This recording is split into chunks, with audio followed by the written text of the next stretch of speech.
pounds, he is the Big Hurt Allan Jepsen! Ladies and gentlemen, welcome back to the Stronghold. My name is Jim Amata, being joined by Pittsburgh legend Paul Atlas, March 7th of 2020. And Paul, we are getting things started off with the debut of another highly touted prospect here in the Stronghold.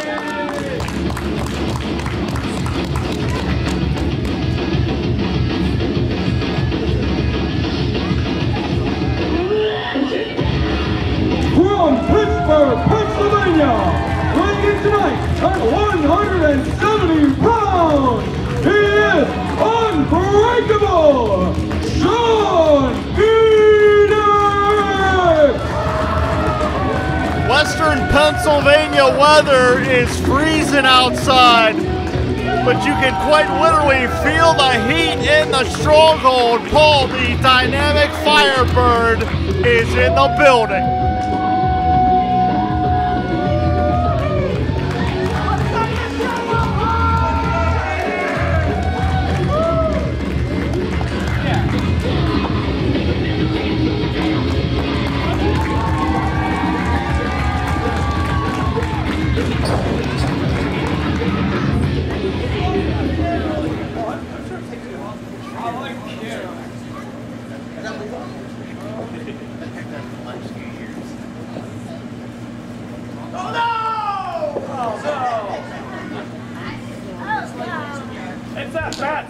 Touch his bat. Touch his bat.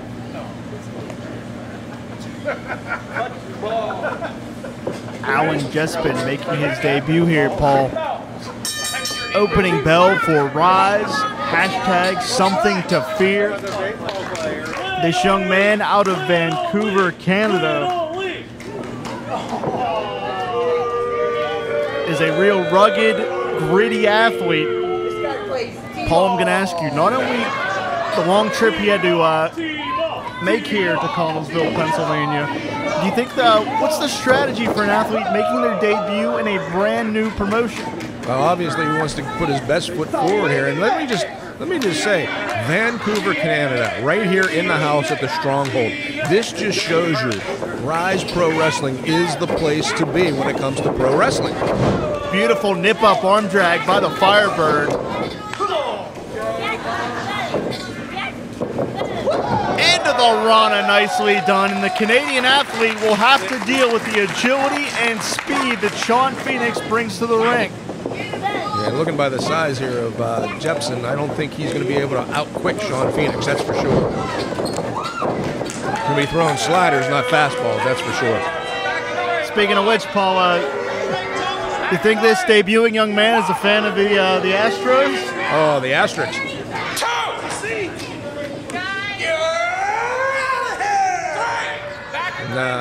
Shawn Phoenix now the umpire for this match. Next up to Allan And Mr. Jepsen's taking a seat outside here. Hey, Paul, if you do this job for another 30 years, you may catch up to Vince Scully. I'm telling you. Wisely breaking the count. And Phoenix, we know he's all momentum and all action. He wasn't waiting around. Back in the ring, Phoenix. Shawn Phoenix going to have to rely on his quickness here, as definitely the size advantage goes to Allan Jepsen.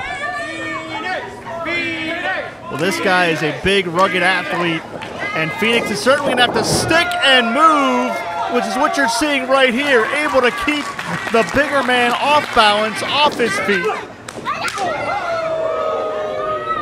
And again, look at the agility of Shawn Phoenix, but he got caught and planted. That quick, that impactful, the tide has turned. Jepsen with those big softball-sized hands now laying him into the side of the head of Shawn Phoenix. Let's not forget, Jim, Shawn asked for this to be a one-on-one match. You know, he's had a few victories here with Ziggy Haim over the last few weeks. Shawn wanting to see what he can do on his own without that safety net of Ziggy in his corner.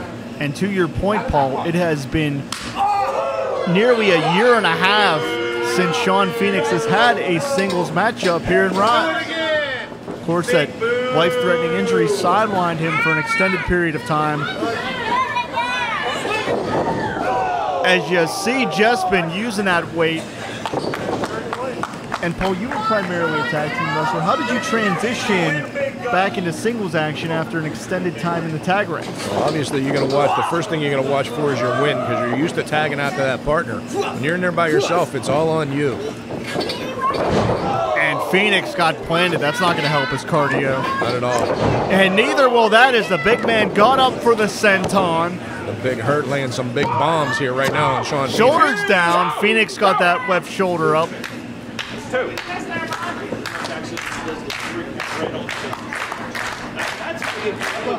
And this capacity crowd here, once again, we want to thank our fans for making this another successful event here, as they've all piled in here to a stronghold in Connellsville. They are trying to rally Shawn Phoenix. Jepsen charging in.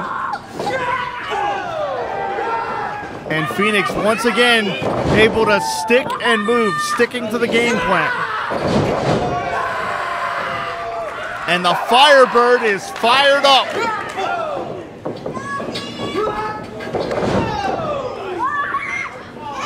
Nice transitions in this juncture here. Yeah, he's got Jepsen reeling now. And the big man down on his back now. Ashes to ashes there. Could this be all? Hooks that leg. Still not enough to hold the big man down. And Jepsen, number one, he wouldn't have been signed here if he didn't have the potential to make an impact. And number two, he knows what's on the line here. You have to make a good first impression one way or another. Hey, this is his debut match here in Ryse Wrestling. You end up on the short end of the pay stick, people are going to remember that. And using his power here, driving the Firebird down to the canvas. As cliche as it might sound, Paul, this matchup really is speed versus power, not just in this juncture, but through the conclusion of this contest so far. Oh, without a doubt. And the pounce, man, you rarely see that. Just been using that body size, that mass against Shawn Phoenix. Right. Pure mass in that exchange. Lateral press here. Now, Paul, I'm not here to criticize, but that's a mistake. Oh, without a doubt. You know, I know I've crossed a few lines in my career, but I would never yank a man off the canvas like that. If you got a chance to put a man away, you put the man away. Absolutely. You know, you really can't hesitate with anyone on the Ryse roster, let alone someone as tenacious as Shawn Phoenix. As we've said, let's not forget, he had a life-threatening injury, and damn it, he's back in the ring competing. No water in the pool. You hesitate, you pay for it. These are the pro ranks for a reason. You cannot make mistakes like that. Shawn now looking at that top turnbuckle. He's had some issues with this in the past. Yeah, we've seen him hesitate. Can he get over that mental hurdle? And Paul, I have to say it, I'm not trying to doubt the young man. I'm a big fan of Shawn Phoenix, but he hesitated there. Clearly, he is still carrying around some mental baggage from that injury.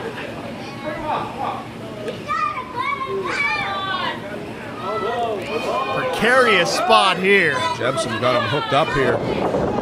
Phoenix goes inside. Shoulders down. He got him. The winner of this match as a result of a pinfall, unbreakable, Shawn Phoenix! With a successful return to the singles ranks, I believe we are seeing the Firebird reestablish his territory each and every time he's in that Ryse ring. Yeah, I think if Shawn had any doubts what he could do one-on-one, those were put to rest here tonight.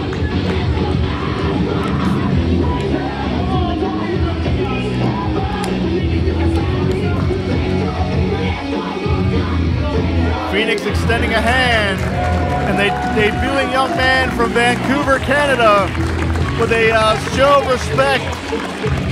This young athlete, he showed me something. I'd like to see him back here in the Stronghold.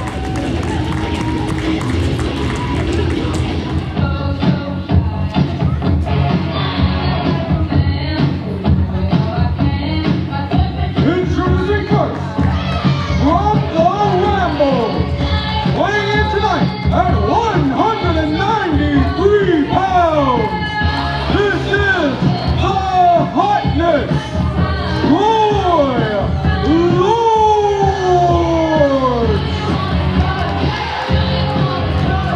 One of the most eccentric, but one of the most talented, and more importantly, one of the most dangerous athletes in Pittsburgh of the past 2 decades. Troy Ward has really made an immediate impact here in Ryse Pro Wrestling since he debuted at the beginning of this year.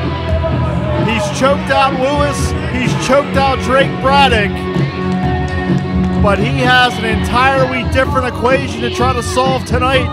Paul, I believe this matchup here is a potential show stealer between Troy Lords and Lee Moriarty. That's right. This is going to define Troy Lord's career here in Ryse Wrestling. Oh!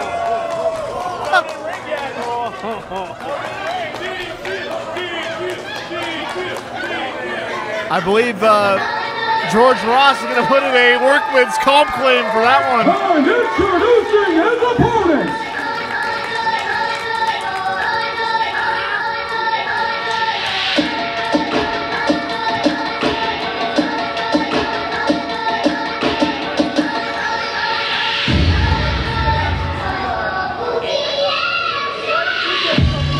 from Pittsburgh, Pennsylvania, weighing in tonight at 82 kilograms, he is High Style, Lee Moriarty.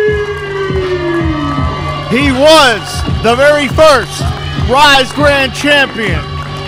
He is the apex of combat, and he will be the future of this industry. Lee Moriarty is back at Ryse.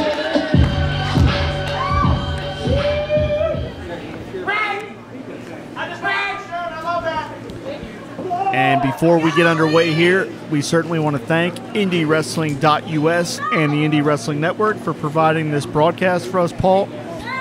Should be a fantastic contest, one I'm certainly looking forward to here, as we will be challenged by the very unique equation of Troy Lords.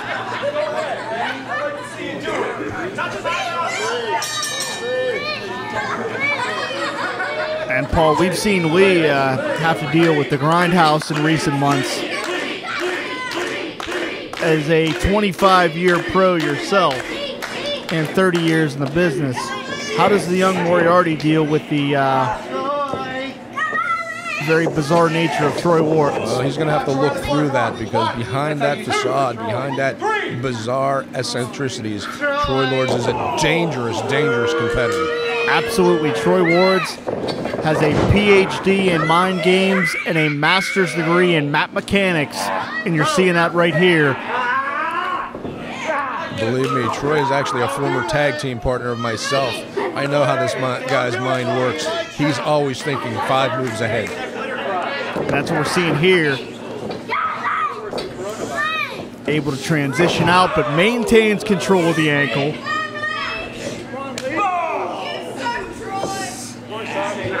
And now Troy finding the legs to improve his positioning, and that's really the key to Troy Ward's offense. He's always looking to improve his position to be able to employ more damage. And this is quite literally the physical chess match, as they are jockeying for position here, jockeying for an advantage. Moriarty getting those quads stretched out, but using those strikes to extricate himself in that scenario. Beautiful lucha arm drag off the ropes. Sweeps him down, soccer kick to the elbow. And 2 feet firmly in the chest, put Lords on the canvas. But he didn't follow up with something as fundamental as hooking the leg on that attempted pinfall. That's very unlike Lee. And that, I believe that's a sign here that the eccentric nature of Troy Ward may be throwing even Lee off of his game a little bit. And one of the things that we have to point out is Lee is a few months short of being a 5-year pro. Troy Ward is in his 19th year of wrestling. He has a more than 3-to-1 experience advantage over Moriarty. Yeah, we often forget because Lee has traveled so extensively, and he is such a great competitor that this young man has not been in the business that long. Look out!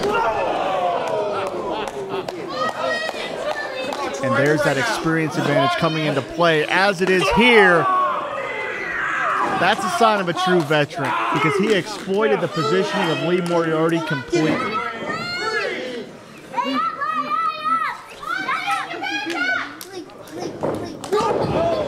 Man, short drop kick to the temple. That was nasty. That was pinpoint. And the apex of combat, holding the side of his ear. That's a quick way to throw your equilibrium off, Paul. Yeah, it is. In fact, that just 2 weeks ago, heavyweight boxing contest, Deontay Wilder and Tyson Fury. Wilder has equilibrium taken off in the 3rd round of that fight. It was over in the 7th round. Yeah, you know, people seem to forget you get boxed in the ear like that, and you're gonna lose your balance real quick.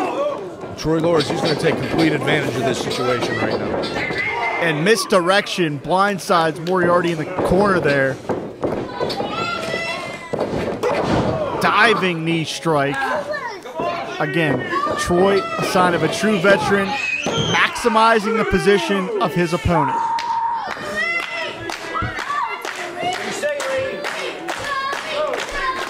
And you can see a sense of disdain on the face of Troy Wards, which is really that bona fide mean streak that he carries around. With all the glitter, with all the bravado, as you said, he is a nasty individual underneath all of that facade. Oh yeah, like I said, do not let the eccentricity of Troy Lords fool you.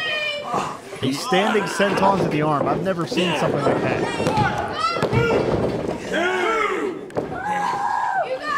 And clearly, Troy came in here with a game plan targeting the arm. Oh yeah, he's been on it from the very beginning. He's going to try to wear Lee Moriarty down.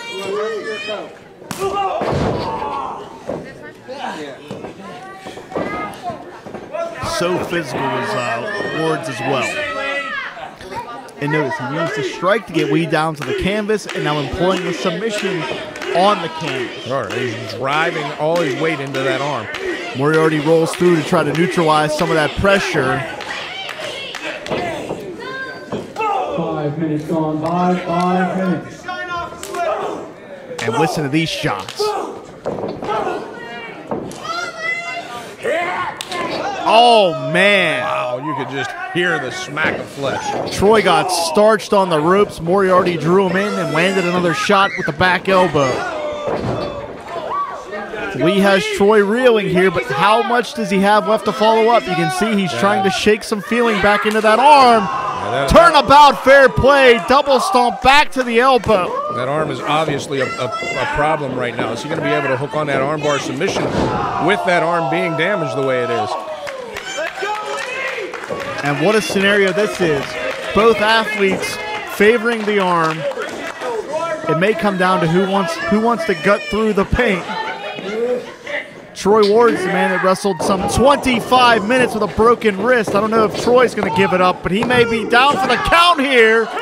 Still getting the right shoulder up. Yeah, it's going to take a lot to put Troy Lords down. Like you said, all that time with that broken wrist. I mean, that wrist was shattered. It wasn't just broken.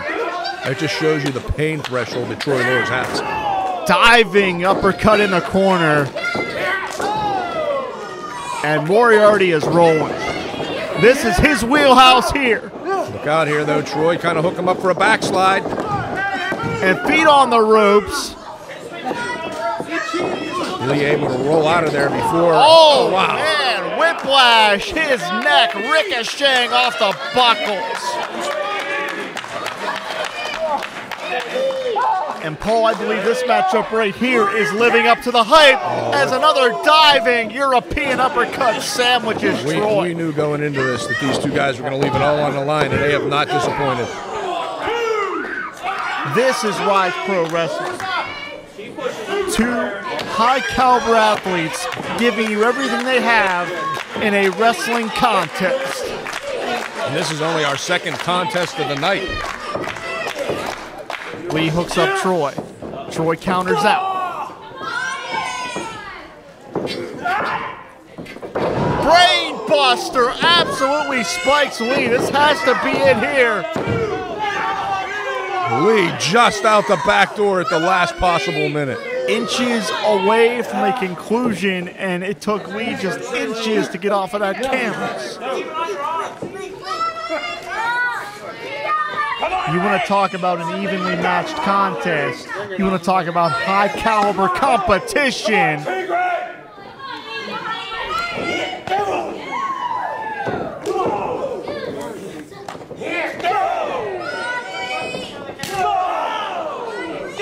Lee with those absolutely stinging European-style uppercuts. And you can hear it. I believe he caught a headbutt in the nose there. Moriarty can generate offense from any angle. Went to the well once too often and got hung up. Oh, look out here. Troy's got him set up perfectly.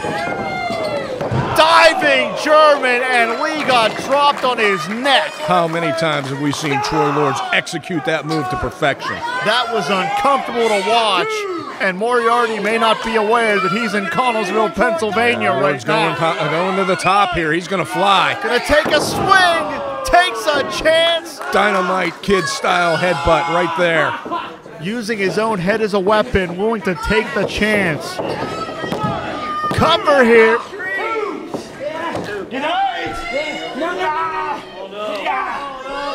Troy now relentlessly going back after that arm. Watch out here, though. And Moriarty Lee latches onto the arm himself.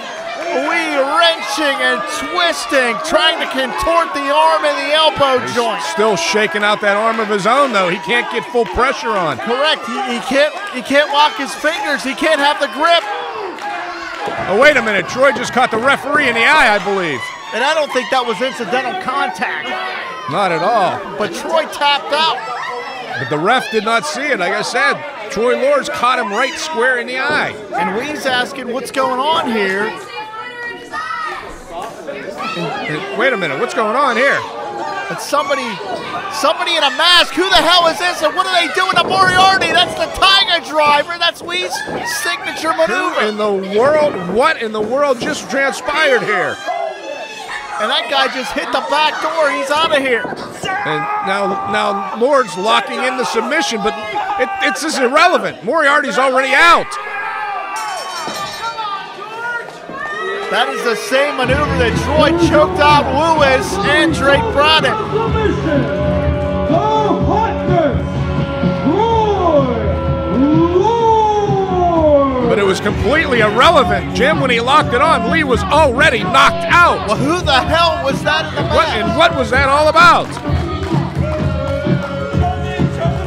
Is Troy in on this thing? What's going on? Is this a trap from Troy Lords? I wouldn't put anything past Troy. We said that Troy Lords has a PhD in mind games, and that could be Exhibit A right there. Without a doubt. But we have more questions than we have answers right now. But now, nonetheless, it's a victory here for Troy Lords. And Moriarty looks as confused as the rest of us. He got blindsided. He's trying to figure out what the hell just happened.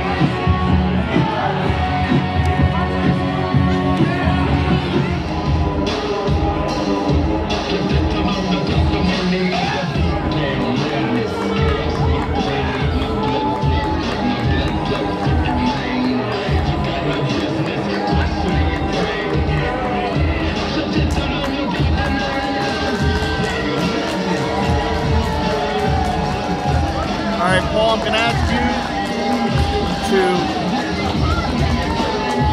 try to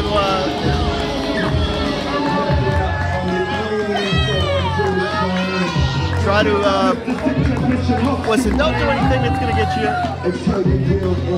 Well, I've already been warned by management and fined about leaving the broadcast booth. I didn't know if we were going to get into that publicly, but we're going to have to. First of all, damn it, I think you did the right thing. You saved Badger from a hellacious beating at the hands of Shirley Doe. But on a goddamn technicality, you signed to be a broadcaster. I was told no uncertain terms. My job is here at the table. You were fined, and if you approach the ring again, apparently your job can be in jeopardy. That's exactly what our Prime Minister, or whatever he calls himself, Sterling. We had a long talk after the event. Believe me, that was painful. But yes, I have been warned about going down to the ring. Well, I didn't know we were going to get into all that. I'm sorry. I don't know.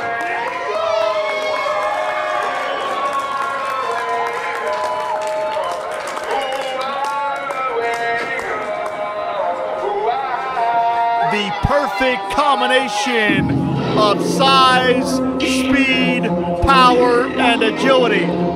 They are world-class athletes. They are the Ryse Tag Team Champions, and they are the main event.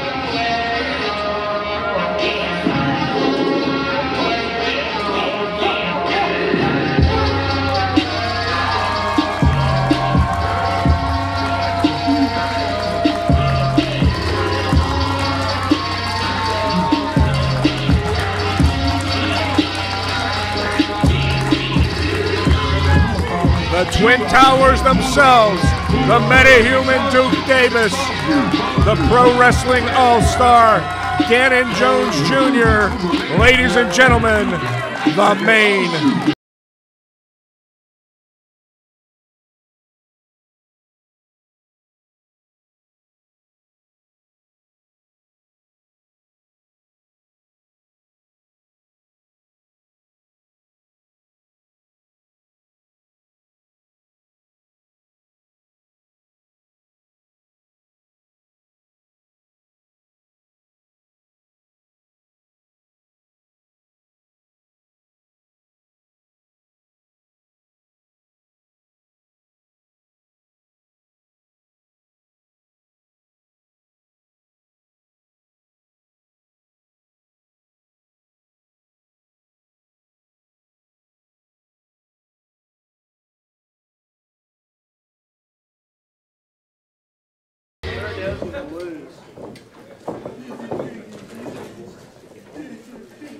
Introducing first the challengers, representing the Grindhouse, the team of Shirley Doe and the Neon Tarantino, Derek Direction! You can do better than that, you stupid, stupid people! Look at you, you bum!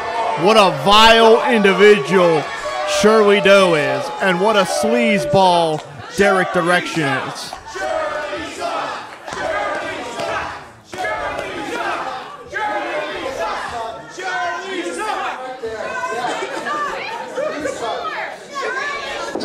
I hate each and every one of you with every ounce of my black heart, and I hope that you die by 2021! That's very nice. Because they're so poor they can't afford health care. Yeah, and those masks aren't gonna save you, and that duct tape isn't gonna save you.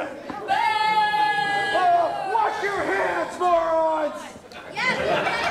And introducing Shut up! I can smell you people from here, so I know that not a single one of you understand the concept of soap. Here, talk it up.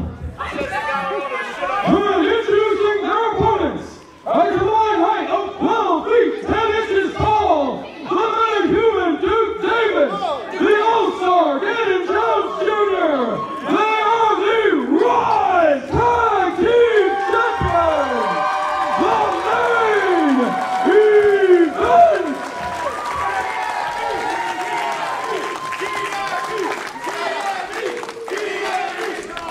No jitters from the Ryse Tag Team Champions. They are cool as ice. They are calm and collected. There will be no jitters from the champions here. But maybe there shouldn't. Because I don't know if Doe and Derek want the titles more than they want to be known as the pair that potentially put the main event on the shelf. Well, we've said it time and time again. Anything they can do to ruin anything about Ryse Wrestling, they've tried to do over the course of the last few years. So you know they're going to take aim not just at the Ryse Grand Tag Team Championships, but they also want to take aim at Duke and Ganon. They don't care if they end their careers. They don't care if they win the titles. Oh, they want to ruin everything. They want to ruin us. I'm going to ask you for my sake, please don't go down to the ring. Don't be provoked by Doe. Because that's what he wants. I'm aware of that. He wants to ruin our broadcast. He's got an audience of one.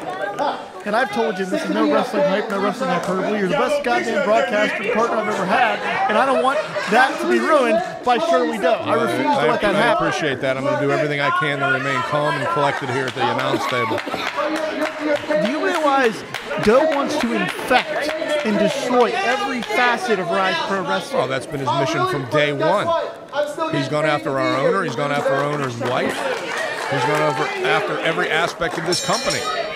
Obviously, us as a broadcast team, even our production company, because he's gotten close to destroying some of our equipment before. And now he hangs out with this sleaze bag with the casting couch, Derek Direction. I'm going to try to maintain my composure and do my job here. And as a part of that job, I'm going to tell you that just last month, the main event, expanding their horizons, took part in the Future of Honor showcase under the Ring of Honor banner.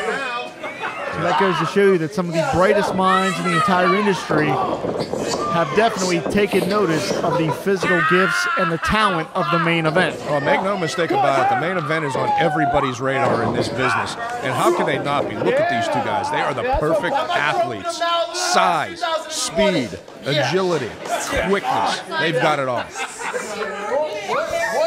If you built a professional wrestling tag team from the ground up, you would have Duke Davis and Ganon Jones Jr. Quite frankly, there are no flaws in the main event's game plan. No, none whatsoever. However, preparing for the Grindhouse is a wild card. And what agility from Ganon. That's what we were talking about here. 6'5", 6'6", with a nip up that is effortless. And I defy you to find an athlete that big that can throw a drop kick like that. The man is amazing. His athletic ability knows no boundaries. And now Derek Direction seeking the comfort of Shirley Doe. Well, I'm just going to leave it at that. What's that go to show you? When Derek Direction has to compete one-on-one, he doesn't fare too well. Shut up, Duke Davis. You suck. And as physically impressive as Duke Davis is, I don't know if even his physical gifts can combat the mind and the violent nature of Shirley Doe. Well, make no mistake about it, Shirley Doe, he does deserve respect for what he's accomplished in this business. However, the path that he chooses to go down with his vile sickness that he has about wanting to just injure people, quite frankly, I don't think he'd care if he killed somebody. That's what draws the line. And what makes him so dangerous is while he prefers to throw forearms and steel chairs, he can also wrestle circles around many athletes. For sure, they've always said, you know, you cannot defeat an opponent who's willing to die unless you're willing to die yourself. That sums up Shirley Doe right there. Well, certainly Doe's an American kamikaze.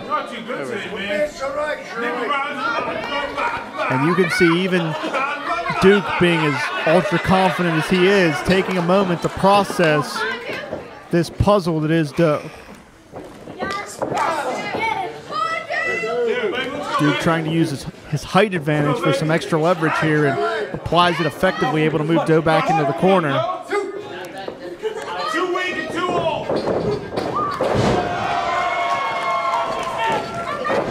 And look at the metahuman roll. to talk about an impressive wrestling background. Duke Davis showing you right there. Had a collegiate football career at Robert Morris University and transitioned those physical skills to the squared circle rather seamlessly. Without a doubt. You know, I have ties to Robert Morris, and you know, the legend of Duke Davis is known throughout the campus. This man was a major athlete in college. He's been a major athlete his entire career. Well, where are they going? Well, now they seem to be taking a hike here, so to speak. Sitting in the cheap seats. When the Grindhouse can't blindside somebody, when they can't exploit an advantage, all of a sudden they're not too eager to get in there and get physical. Run down our fans and their hygiene, and then go out and sit with them.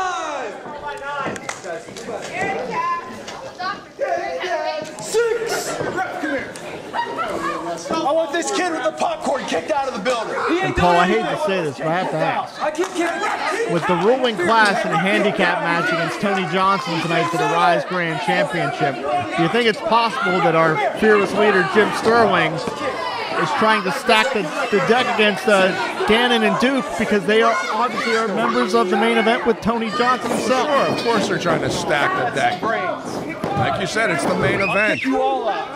Perhaps the ruling class wants all the power. They don't want the main event to have the power of those championships. No, not at all. And our prime minister in charge of whatever he's in charge of has made that very clear in no uncertain terms.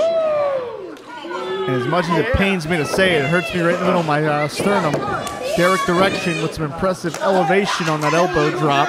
He is one of the best young athletes, one of the best young prospects anywhere on the independent scene. And again, you can't take away and discredit his abilities.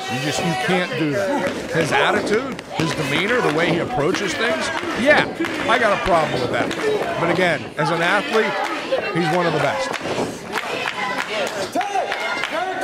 And you want to talk about pro wrestling wisdom. That was Shirley right there. Again, it pains me to say it, but did you notice how he neutralized Ganon and then made the tag? He made sure there was absolutely no chance for Ganon to get to Duke Davis before a fresh man entered the ring. And quick tags again. I know it's going to upset you to even say it, but that's sound tag team wrestling 101. It's tag team 101, exactly. Draw a line diagonally in that ring and keep your opponent in your half. Like I said, I'm not going to shortchange the ability of Direction and Doug. I'm not going to do that because you can't do that. What I do have a problem with is the attitude. And I wasn't always exactly the most upstanding citizen myself in my day. Well, after the fine you had to pay as a result of Shirley Doe, I'm going to ask you to continue to remain as impartial as you can. Well, but I have to. They're going to repossess my car if I don't make that payment up. That hit my pocketbook pretty deep. Can I get a tag here? All right, that's right. We tagged, referee. And this is where Ganon does not want to be, because he is sandwiched in between Doe and Derek. That's no accident. That's strategy all the way. Once again, drawing that line and keeping your opponent in there, using your own body to block out. What a Yakuza kick from Ganon, but that may be the last straw. Yeah. He may have emptied the tank on that one because he was getting assaulted for several minutes by both members of the Grindhouse. And unfortunately, once again, though, Doe in the way. Ganon's got to go around Doe to get the Duke. And you can see Ganon favoring his ribs. Oh, come on, damn it. Doe get a blindside Duke. Yeah, Derek Direction making his way around this other side of the ring. But what the hell is he doing with our security? He's using security as a weapon. This is going too far, Paul. But Jim Sterling's in charge, so who's going to... everything's fair game. Who's going to assert authority against the ring? I go to the ring to try and help a young lady out. My pocketbook's lighter, but hey, pick up a security guard and use him as a weapon. What the hell? It's over! Duke, look out. Ganon out the back door. Beautiful brain buster. Doe got planted on the top of his dome. Ganon's got to get over to Duke now. Hopefully Duke can shake off the effects of that attack. Duke trying to make his way back up to the apron as Ganon's trying to gather himself to make that tag, but even if he does, what does Duke have left? And the unfortunate thing about this is Doe landed right in his own corner. He's right next to Derek. He realizes that he's going to make this tag very easily. Paul, can you imagine what would happen if the Grindhouse walks out of here as tag team champions? They'll be insufferable. But here comes a metahuman right now, the proverbial House of Fire, laying out direction, laying out Doe. What big power! Big power slam by the big man. Look out! And he flies! Just like that. That is why he is the metahuman. A huge power slam followed up by a big dive. Samoan drop now, plants direction once again. The metahuman coming back with a vengeance.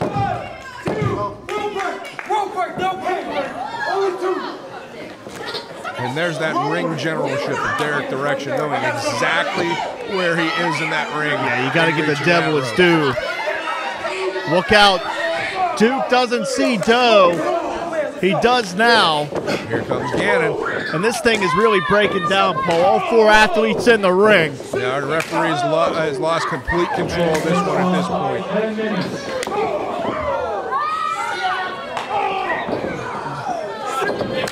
And you can hear the physical shots.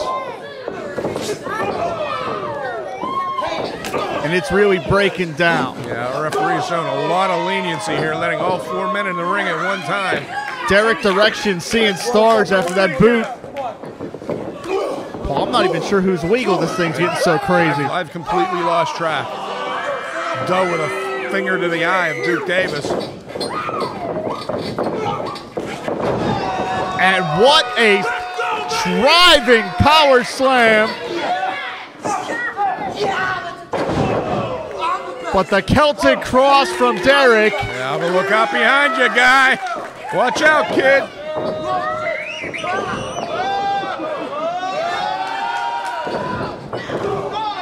And a roaring elbow from Duke. He doesn't see Doe.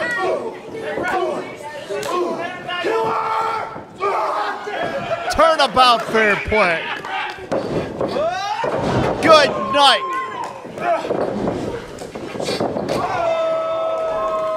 The main event coming on strong now. They're proving a point, Paul.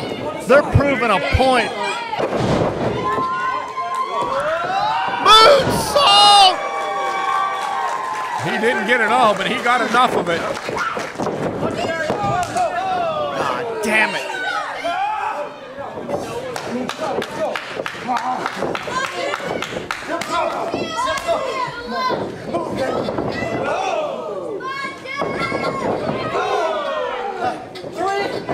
This is completely disintegrated. This is a fight. This has nothing to do with tag team strategy anymore. Oh, look out. Oh, man. Somehow Derek Direction got the big man up. Rolls him through now. Oh, God. He didn't catch it all, but he got enough of it. You saw Ganon's head bounce off that turnbuckle. This is a war of attrition right here. And Derek Direction right now, a one-man wrecking crew.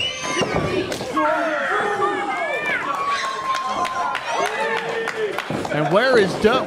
I haven't seen Doe for several minutes now. He's down on the outside somewhere. Direction measuring Ganon. Pop-up power bomb plants the knee on Tarantino. He got all of it on that one. Absolutely stuck Direction.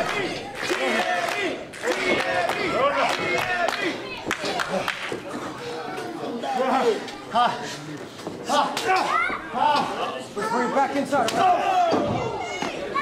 Ganon now laying the heavy hits in on Derek Direction. Doe has finally made his way back into the ring here now. As you can see, he's right behind Duke Davis. Duke is not aware that Doe is right behind him. Wait a minute. Duke, turn around. Oh, no. Caught him with that belt. Oh, damn it, Paul. We can, no, kick out, kick out. Duke Davis able to kick out at the last possible minute. And what's the, Lawless just hit the ring. And there comes Rockingham hit the ring. And I don't know what the hell that is, but it's hitting the ring.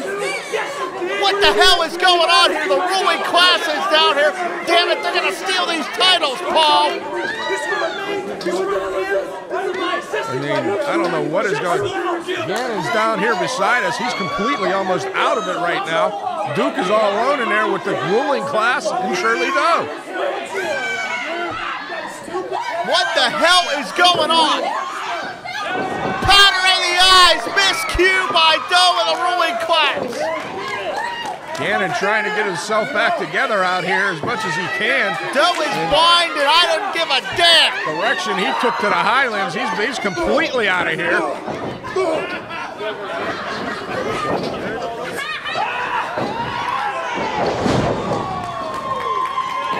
They planted him. 1, 2, 3. Game over. Game over.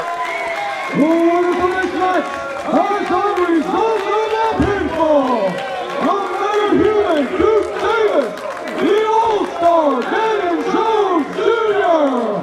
The main event. We got our answer. The ruling class wanted to make sure that the main event did not leave here as tag team champions. And despite all those odds, they are still our tag team champions, standing tall in the ring. But Paul, if they had this trap for the tag team championships, what the hell does the ruling class have in store for Tony Johnson? Well, you know the deck is stacked even further and going to be stacked even further against Tony Johnson later here tonight. But One for now, way or another, despite the odds, the main event remains tag team champions. I didn't say anything.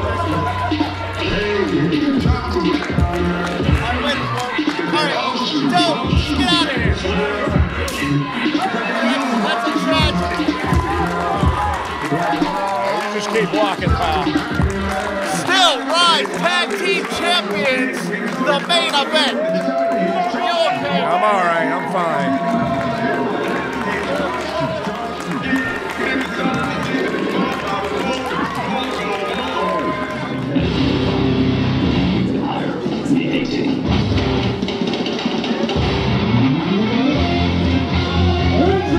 From Fort Indian Handicap, Pennsylvania, weighing in at 165 pounds, he is the Keystone Soldier, Braddock!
And introducing his opponents.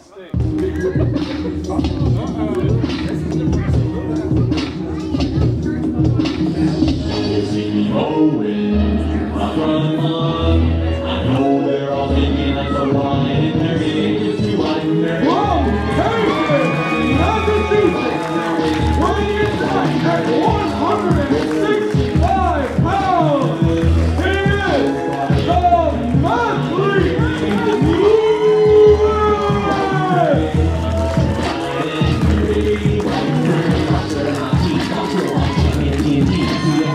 Paul, these are circumstances that Well, let's just say it, Jim. One of these two, at the end of this match, will no longer be a member of Ryse Wrestling. Paul, you're a 30-year pro in this industry. You've called Lewis the heart of Ryse Pro Wrestling, and that's not easy praise. Many have called Drake Braddock the soul of Ryse Pro Wrestling. And unfortunately, because of our corrupt leadership, either the heart or the soul of Ryse Pro Wrestling will be ripped from the stronghold. Yeah. You know, as an athlete, you want to go out on your own terms, but that's not going to be the case here tonight, because I'm sure neither one of these guys would choose to go out this way. The loser leaves Ryse matchup between the members of military intelligence. And let's not forget, Paul, this team was originally founded out of mutual respect. Drake Braddock had a matchup against Lewis. They respected each other so much, they formed a tag team. Exactly. And unfortunately, because of the ruling of Jim Sterling, the general manager of Ryse, this matchup was made. And Jim Sterling, you know what? He may get what he wants. One of these athletes will have to leave Ryse Pro Wrestling, but that doesn't make it right. It may be right in his eyes, and that's about the only person in this building that wants to see this matchup. Yeah, you got that right. You know, I don't even really think he cares who leaves. I don't think this is directed at one specific individual. All this is to show everybody that the Supreme Emperor, Lord Vader, is in charge here. He's trying to keep us in check. Yeah. The same way he fined you. Made me write a check. Same way we get emails from HR, which was created upon his return here. And as proof as how serious that these rulings are, you may notice on our Facebook page and social media, Old Bradbury's nowhere to be found because she challenged the rulings of Jim Sterling, and she's been on indefinite suspension. Send her packing. So who knows when Walden's going to get a chance to come back here and contribute to Ryse Pro Wrestling. And again, this is also our Lord Emperor can prove to everybody that he's in charge. Doesn't matter that he has the title, and we know he's the guy in charge. He's trying to show everybody he's in charge. It's a power play. Exactly. It's an ego trip. Exactly. Beautiful agility from Lewis there. You know, under normal circumstances, this would be a highly anticipated matchup between these two guys. Both skilled athletes. And you can see in this action a fluid movement. But there's such a dark cloud hanging over this matchup. For sure. Both of these athletes are students of the Ryse founder, Brandon Kay. You know, his stomach has to be in knots right now. Shoulder tackle here. And Paul, I'm sorry, I'm having a difficult time trying to concentrate on this matchup, knowing what's really at the end of the road here. One of these guys is going to be out of here. One of these guys is going to get sent packing at the end of this match. And you know, as much as both of these guys love to compete. I mean, Drake Braddock, he's a military hero. He serves his country. He fights for his country. Lewis, he's a very proud individual. But can either one of these guys really want to win this match? And I have to think, Paul, with two athletes, they're really a part of the fabric of Ryse Pro Wrestling. Going forward, Ryse is not going to be the same without one of these guys. No, I've often called Lewis the Ricky Morton of Ryse Wrestling, with that indomitable spirit. You know, the way he could pull victory out of defeat in an instant. I mean, that is going to be sadly missed if for any reason Lewis is unable to prosper in this matchup. I'm having a hard time calling this. Deep arm drag. And much the same with Drake Braddock. You've often called him the walking persona of a can of Red Bull. That energy would be highly missed should Drake Braddock be the one that doesn't survive this match. And as harsh as this may sound, one of these guys They're going to get the chance to continue to prosper here as Lewis taking a rare aerial chance. And if you notice, he low bridged Drake Braddock. We very rarely would see that from Lewis, but right now, there's so much more at stake here tonight than just a loss. Well, you get into this business to make a name for yourself. And at the end of the day, one of the things that's going to happen here is one of these guys are going to be able to go on and prosper. One of them, oh man! And right now, nasty collision. We are seeing some things out of these two individuals. Uncharacteristic chances. Exactly. Because the stakes are this high. Yeah. Someone's going to prosper. Because at the end of the day, one of these guys is going to be able to continue to have a career here.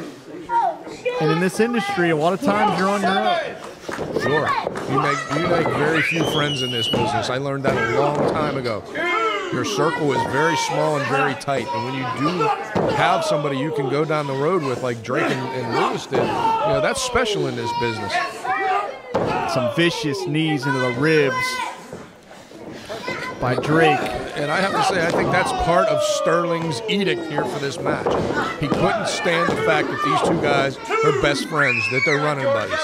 And let's not forget, it was military intelligence that defeated David Lawless in our 3rd anniversary spectacular that actually put Sterling in charge. Sure, but... And granted, these guys didn't know that Sterling and Lawless were playing with a marked deck. I don't want to take anything away from either one of their abilities to win a match, but was that even on the up and up? Did Lawless tank that match on purpose? I wouldn't put it past that charlatan to throw the match, knowing damn well that Sterling and him were in bed together. Inside cradle. Well, Lawless is about as trustworthy as Pete Rose. Take that for what you will. Yeah, we know my feelings about attorneys. And you can see even Drake had a pained expression on his face. I believe even he doesn't want to hurt Lewis. He doesn't want to cause harm to his tag team partner. These guys are very close. I mean, I think in reality, they don't want to actually beat the other guy. But what are you going to do? There has to be a winner here. I mean, would you want to send your best friend packing? No, you wouldn't. But that's the basis of this match. Put him to sleep! Lewis trying to extricate himself here. Swing and a miss. Ducks under. These two know each other so well. Big mid-ring collision. Each one knowing exactly what the other one's going to do as they do it. And what will this really accomplish, Paul? One of these guys, one of these true pros is going to be sent out the door of the Stronghold. Sure. And for what? All it's going to For Jim accomplish, Sterling. right, all it's going to accomplish is it's going to massage his ego.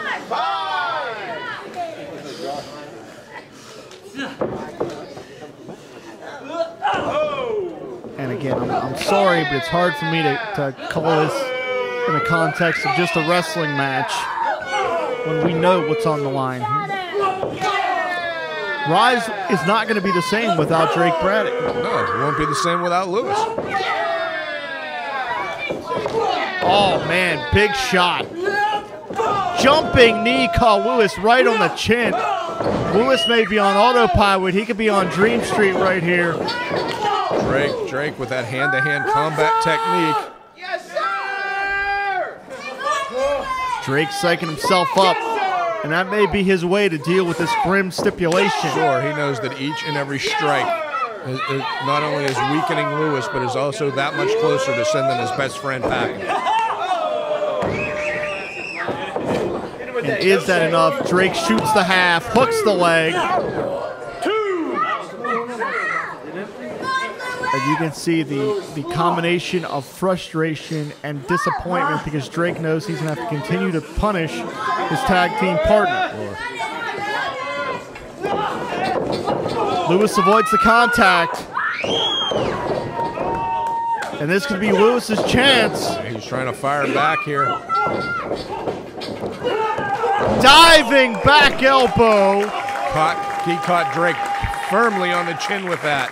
Paul, you can tell this audience here is so tentative to even to support one or the other because they know what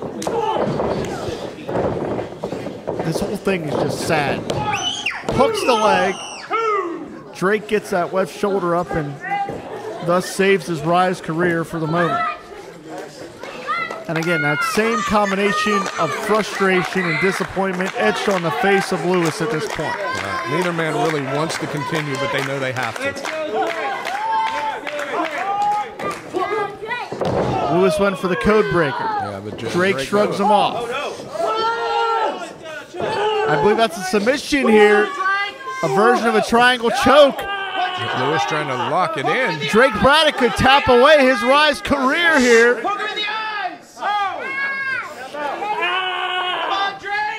And the bullet catcher could be fading. He's slowly slumping here.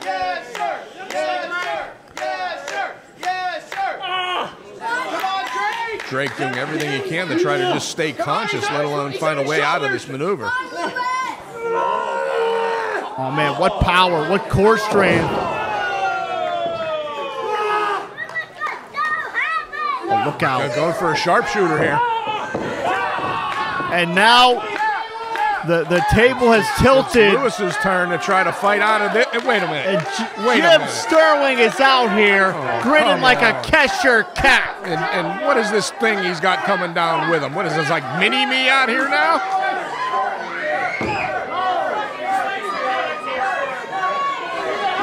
Yeah, if this isn't disgusting enough, now this guy's He wants a front row. He wants more than a front row seat. He wants to see exactly what's going to happen here. And now sarcastically clapping here. What a despicable human being. You know, I'm just going to say it. He's a despicable human being. I got my checkbook out anyway. Write me another fine. What the hell? And this whole thing is disgusting. And if I get kicked off the air, I get kicked off the air. This is disgusting. This guy wants to sit in a front row seat to see someone their career in. Watch two best friends and tag team partners try to destroy the other. It's ridiculous, Paul. The whole thing is ridiculous. Yeah, I know. Drake has him hooked up here now. And there's a risk of injury as well here, too. Sure. Looks like he's trying to go for that superplex. Lewis now trying to fight out of it.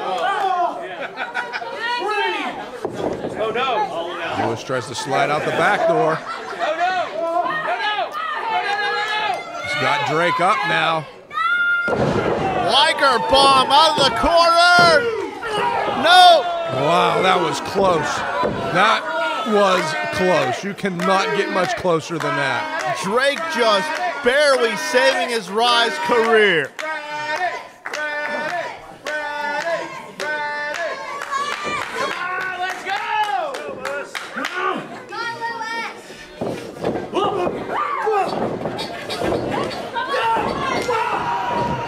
Diving sidekick caught Lewis right on the point of the jaw.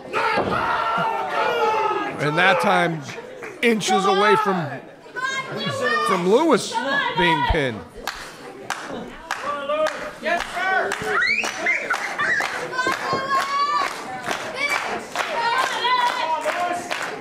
And as I mentioned earlier, this jam-packed crowd is hesitant to rally Drake only because, I mean, nobody wants to see Lewis go. Nobody wants to see Drake go. Unfortunately, and Drake, he caught his neck on the knees. Lewis got it. He's out. This has to be it.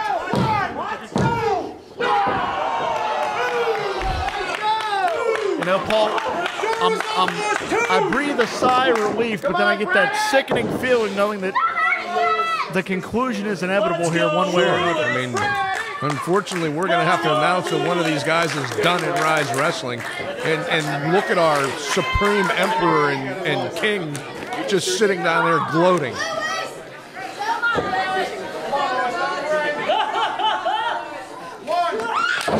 Oh, man, high kick.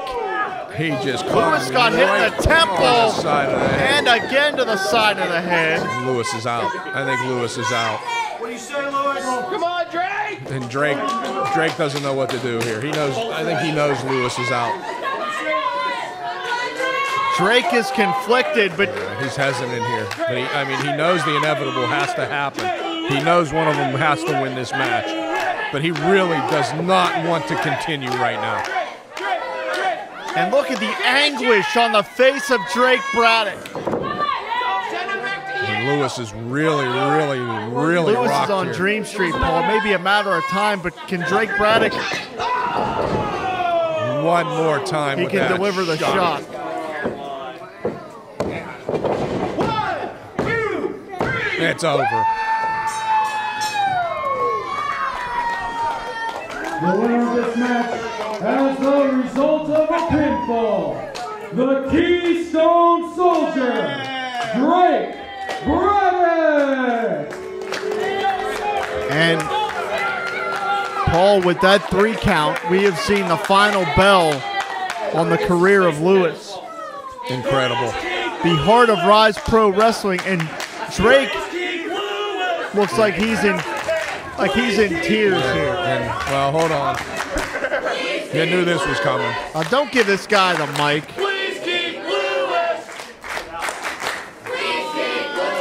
We've already said goodbye. And since you gotta go, oh, you better go now. Go now. Go now. Steady on, killer. Lewis can kick his ass. Lewis, the nerd, the mathlete, Ryse original, the soul of Ryse. No more.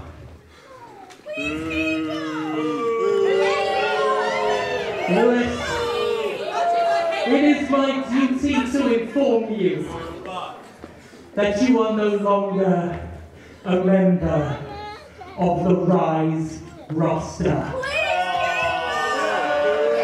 All right, can we get this over with here? This is There's no reason to prolong We this. really have to do this. Sterling sucks! Sterling sucks! Sterling sucks! Sterling sucks! Sterling sucks! Sterling sucks! Sterling Ryse never needed a heart. It never needed a soul. Ryse has me. Well, there's your answer. It's That's all about comforting. Jim Sterling. That's real comforting. You will always have me. The mind of Ryse.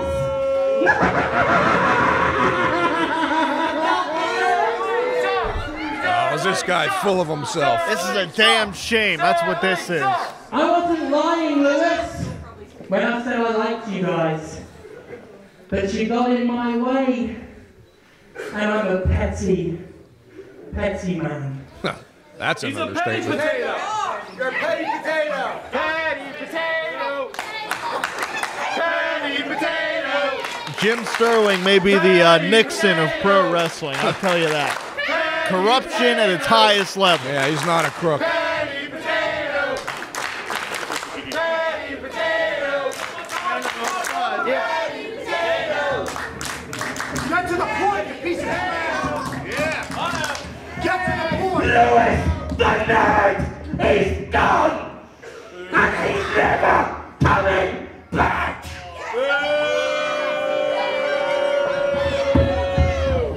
Kick him in his little spuds! Can we end this now? I hope so. Sterling sucks! Sterling sucks! Sterling sucks! Sterling sucks! Sterling sucks! Yeah, now he's going to throw a temper tantrum. Wow, Good imagine for you, that. pal. Lewis! The story that matters He's unfortunately, is we have Lewis seen Lewis compete in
Shirley might be the GM, but I still own this damn building.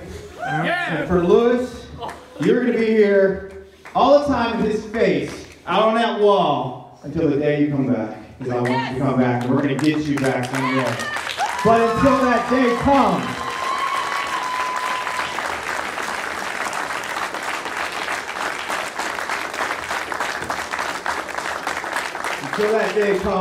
Ryse did lose his heart and soul.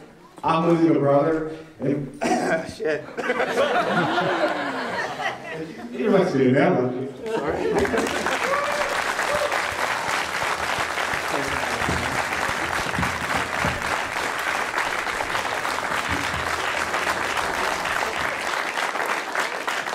Now, let's give Lewis the ring for one last time. Hit Lewis's music.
Now that I escaped sleepwalk away. Introducing first, accompanied by Joshua Bishop from Rip City, weighing in tonight at 187 pounds. He is Moriarty, Wes Barkley.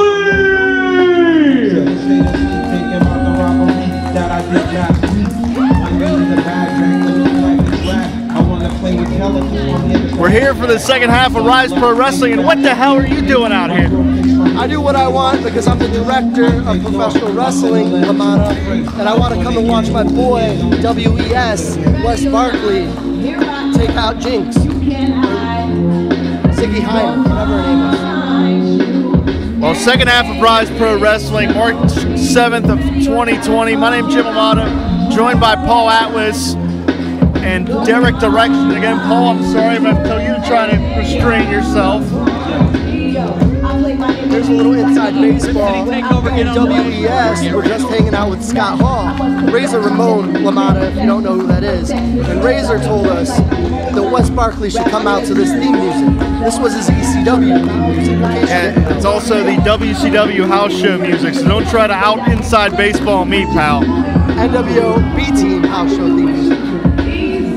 I'm sure Virgil was somewhere trying to sell 8x10s right now. Well, your shenanigans aside, Wes Barkley and Joshua Bishop out of the AIW promotion in Cleveland, the Rip City Shooters, have been quickly making a name for themselves. The last time we saw Bishop and Barkley in this building, they took the main event to the women.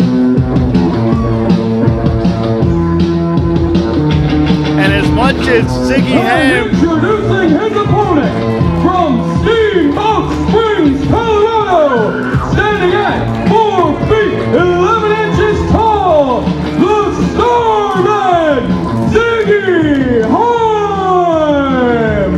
Now this young lady, Ziggy Haim, a walking charismatic contradiction.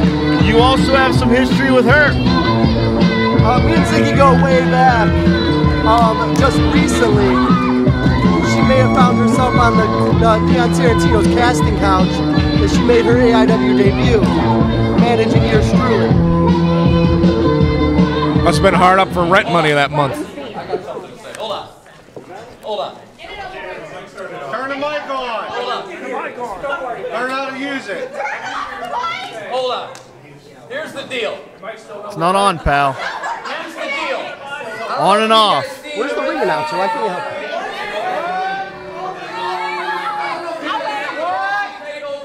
But we've been doing a survey. Who here came to see the Rip City Shooters? He keeps this up, he's going to get a cease and desist.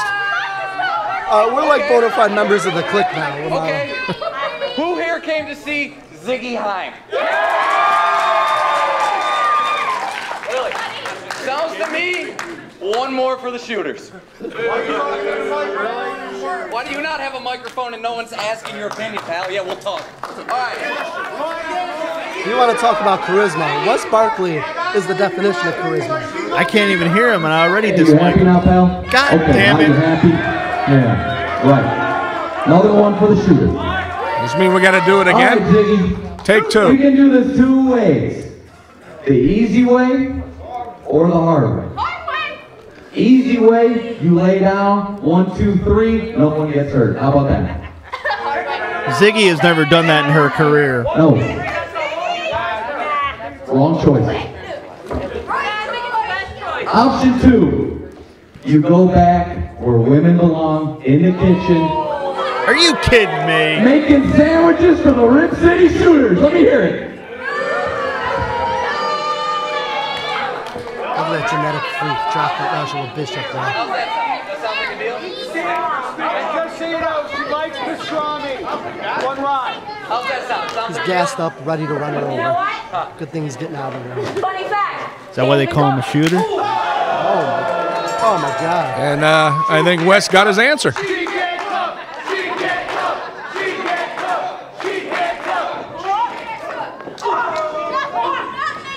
I think Wes Barkley may be eating some soup if this keeps up.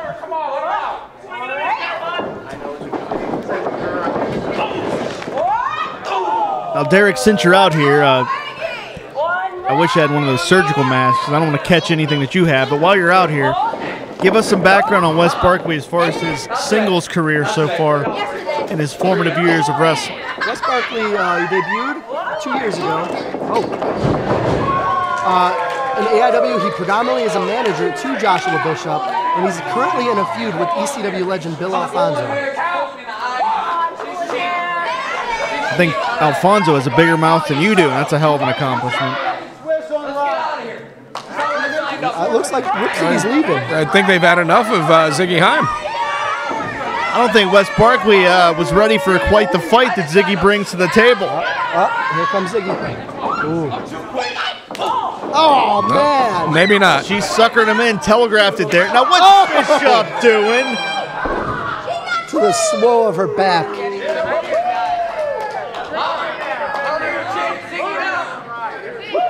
Well, we can see the direction this is going.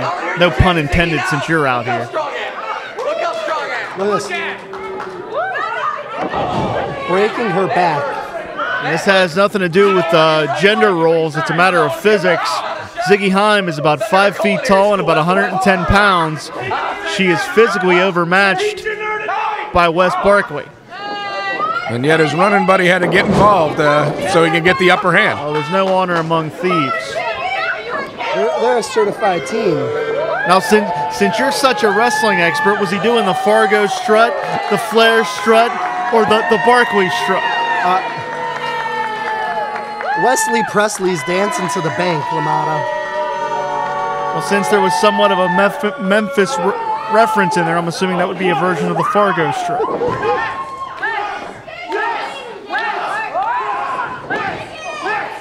Barkley avoids the contact. Not exactly the most savory individual, but he's certainly resourceful and very tactful inside the ring ropes. Really, for only being a 2-year pro, you can see wisdom beyond his years. He's a study of the game. He's very knowledgeable. This man has seen every shoot interview. He's studied so much tape.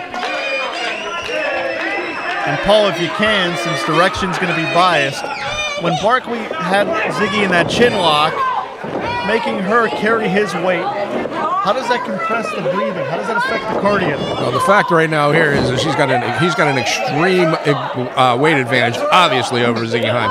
Putting all that pressure down on her diaphragm and lungs. She can't draw breath. If you can't breathe, you can't fight. And he has that height advantage for added leverage. The West Express.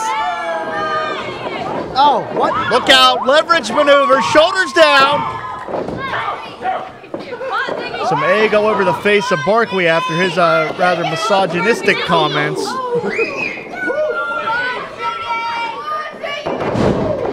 You're really enjoying this, aren't you? I hate Shawn Phoenix and I hate Ziggy Haim.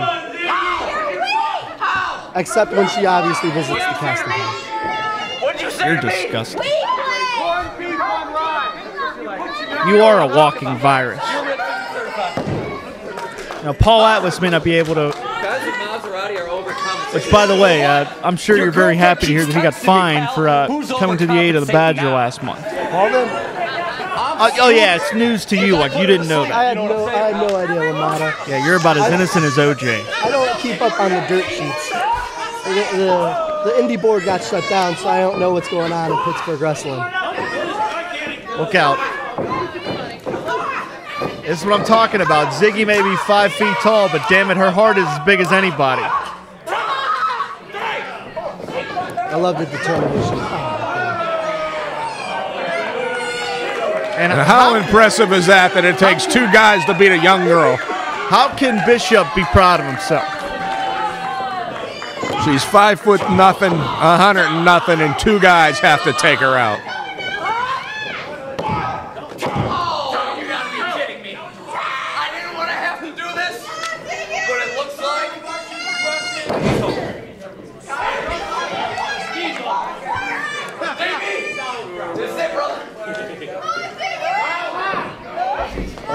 Ziggy puts on the brakes. Inside cradle.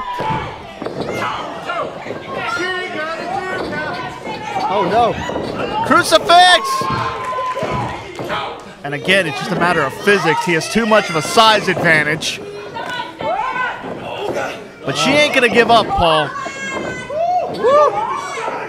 Roll through there. He's been working that back all match. He's going to throw to Bishop? Out the back door. Oh. I think she just punched him in the throat. Hey, whatever it takes, kid. Maybe she'll punch you in the throat. Hope not. Look out. Crucifix bomb. She got it. Upset. And she got him. Who will this match as the result of a pinfall? The Starman, Ziggy Haim! Looks like Wes Barkley can Fargo strut his way out of the damn building. Go make his own sandwich. Where'd these lights come from? Wow. Glad I'm not epileptic. For being a shooter, he came up blank. Ziggy Haim with the victory. And some egg on the face of Wes Barkley. We'll see Joshua Bishop later tonight.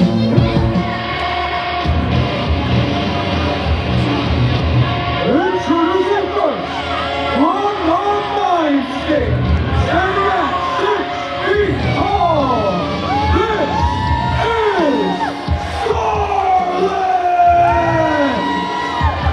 The latest violent addition to the Grindhouse. A young lady that was once deemed too violent for Ryse is in the stronghold. She's unbalanced, she's talented, and she's dangerous. Scarlett is here.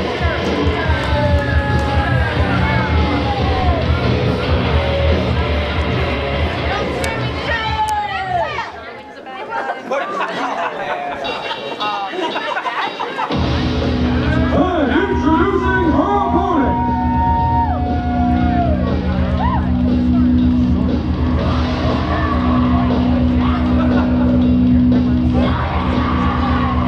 Rockingham, South Africa, standing at 5 feet tall, she is the female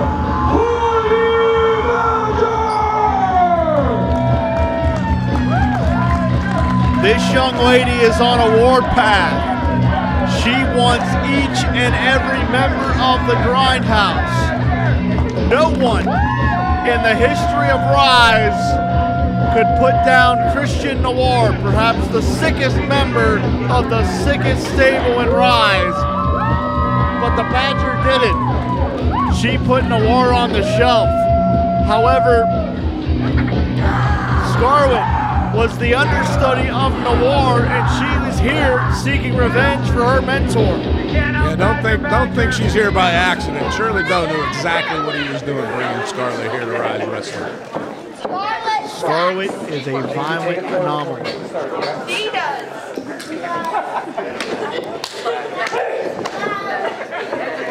And Paul, I believe these two young ladies may tear this building apart. The rage in that ring could not be contained when these two clashed last month. However, in that contest, Badger thought she was going to be challenged by Doe. Yeah, this time, she had time to prepare both mentally and physically for Scarlett, if that's possible. And here we go. This is not going to be pretty.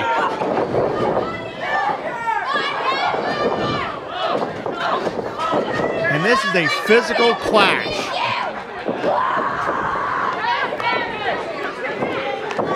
And Badger, I mean, she's played literally rabid in there. Oh, without a doubt, this young lady, she's had her mind set, her eyes set on the Grindhouse for months. And she's biting the fingers of Scarlett.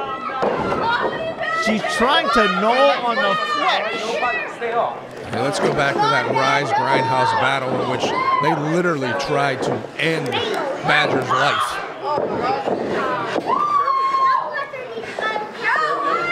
And look at Badger is just seething. You can see her body almost shaking with the amount of animosity this rivalry has had.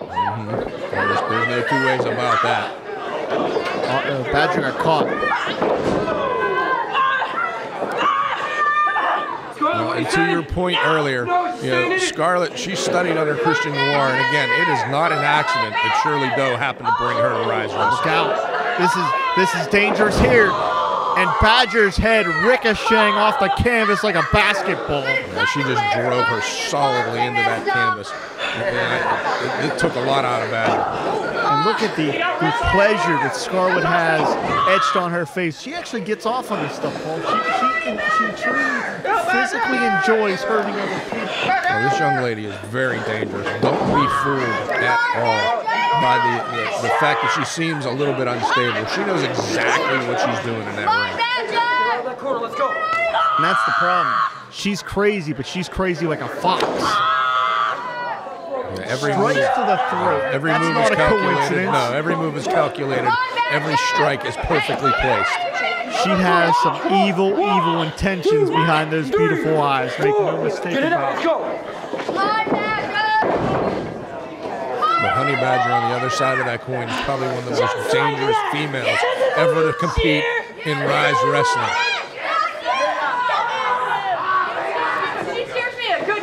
And Scarlett is relishing it. She was literally ragdolling the Badger. How many people could ragdoll the Badger? Well, that's what I said. She is without a doubt the most vicious competitor, female competitor in Ryse wrestling. Probably competitor in general. Look out! Badger avoids the contact. Yeah, she come up short on that move. That was pivotal. Badger had to get out of the way or this one would have been over.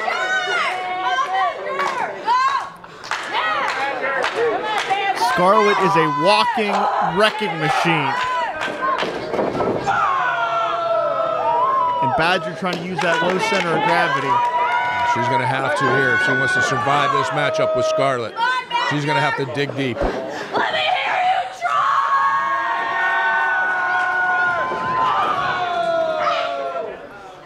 Look out. Oh, man. Face first into the canvas now. That was nasty contact. Just two. And we may have seen technical holds exchanged earlier in this card with someone like Moriarty and Troy Ward's, but what a discus lariat. It's pure physicality here. Unadulterated, unfiltered violence. Well, that's all you're going to see right here, right now, between these two competitors, that's for sure. There's hatred in both these young ladies' hearts. Off that hair, get it off the hair, ladies. Come on, let's go. Break the grip. 1, 2.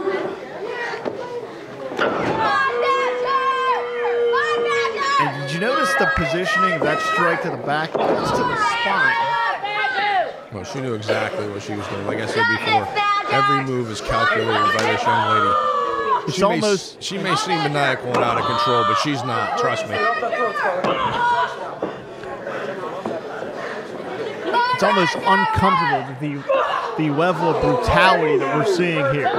Badger using a headbutt there to the chin to try to get some separation there between herself and Scarlett. And Badger, oh wow. God! She just speared Scarlett straight out. Badger launching herself at Scarlett, and Scarlett went head first to the concrete.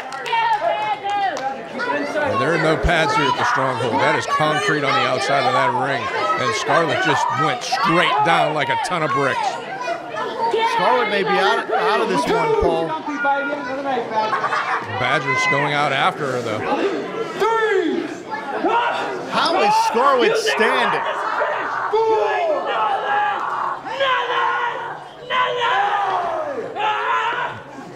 And they're just hammering away at each other. Paul, they are scratching and clawing and clubbing one another. And they don't worry at count of 8. They don't care about the count. This has nothing to do with the rules of a wrestling match. Nothing. No, they're still going at it. We've got a count out. They just want to hurt each other. We've got a count out here, and I don't think either one of them care. Oh, God. Hold on. Scarlett has a chair. Badger has a chair. Nick Brown better get the hell out of the way. Yeah, He's going to be a casualty of this war.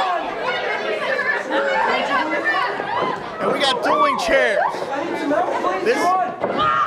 Someone is going to get hurt. Oh, God. All security in the ring, please. All security in the ring.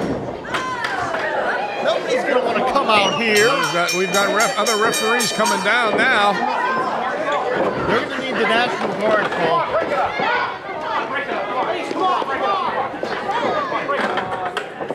We're going to need a SWAT team. That's what we're going to need.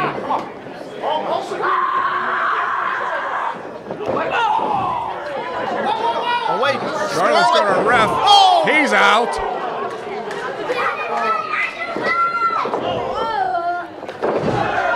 I told you there was going to be casualties, Yeah, Paul. well, so much for that. So much for our referee and security team there. And they're ready to fight again. We've got other wrestlers now coming down to the ring. Paul, they're not stopping. I don't care who orders it. They're not stopping, period. We've got other wrestlers now trying to hold back Badger, trying to hold back Scarlett. Look out. And Scarlett just bull rushed about 4 people. Now we got more wrestlers coming down to the ring. Paul, we're going to have to call the cops. It's filling up here fast, and these 2 young ladies are going to tear the hell out of each other. Even Derek Direction and Doe are out there.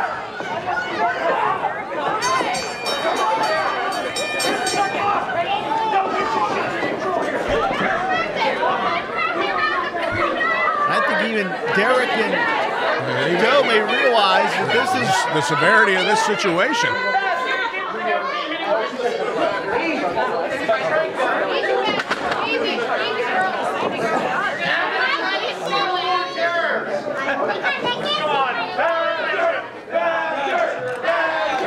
Scarlett and Badger, they don't want to stop. They don't care about the bell. They don't care about the matchup. And Doe's trying to incite a riot. Here. Doe is trying to incite a riot. That's it. Now we know why he was out here. This son of a bitch. You got to stay here. I know. I got to. Well, you can't. You have to stay. This is ridiculous. This is ridiculous. He's literally trying to provoke this fight from continuing.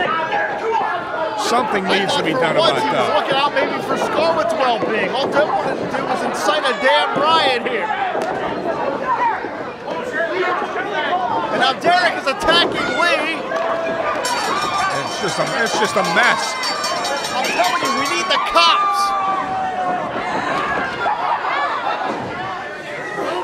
This whole thing has gone too far. This has to stop. It's crazy.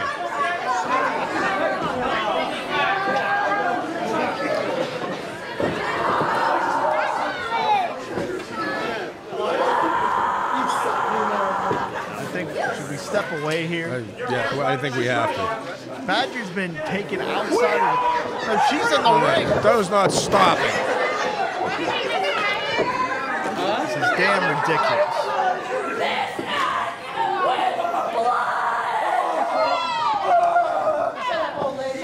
This is terrible. This whole damn thing is insane.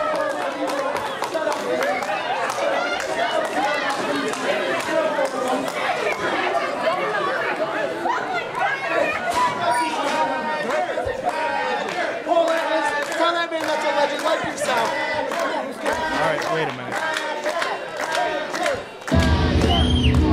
Take your buddy to the back. All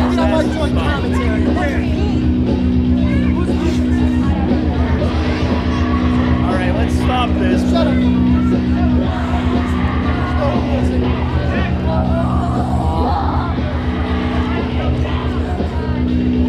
All right, I guess we're gonna step away while we try to restore order. What the hell is going on? Once again, as usual, Shirley Doe trying to... These guys are out of control, and I'm the one getting fined.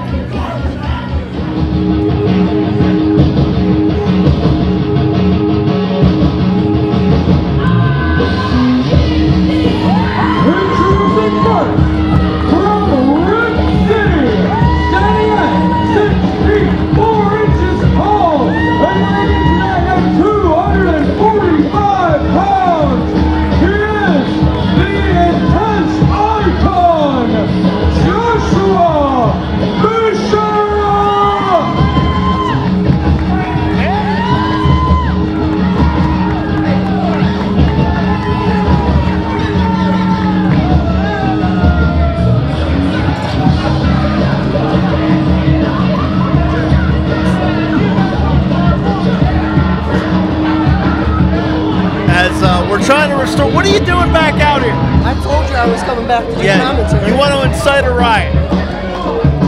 I just like spending time with Paul Atlas. No, you want Paul Atlas to take a swing at you so he can get suspended, right? No. Might as well just give him my debit card number now. Get this over with. Well, the Rip City Shooters are 0 for 1 so far. Joshua Bishop going to try to right the ship. As we mentioned, the Rip City Shooters, based out of AIW in Cleveland. Joshua Bishop, a former Absolute Intense champion. And he was Absolute champion for a couple of moments, but still it counts. Told him that I got overturned, right? I never lost. I never lost. Wes Barkley is claiming that his match got overturned. 84. And introducing his opponent, towering in at 6 feet 9 inches tall and weighing in at 258 pounds. He is larger than life, Mr. Fresh to Death, Boys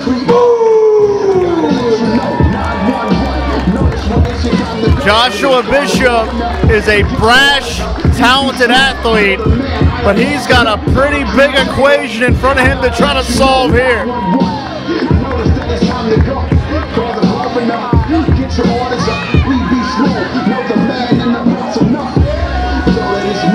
To show you that Ryse Pro Wrestling brings together some of the most in-demand athletes. We are in the time of year that we have one of the biggest events on the wrestling calendar anywhere coming up. Both of these athletes, Joshua Bishop and Pretty Boy Smooth, will be traveling to Tampa, Florida to take part in the biggest wrestling week of the year. My chopped liver, Jim D'Amato. You know, there's a lot of things I have to do in life that I don't like, and putting you over is one thing I'm not going to do.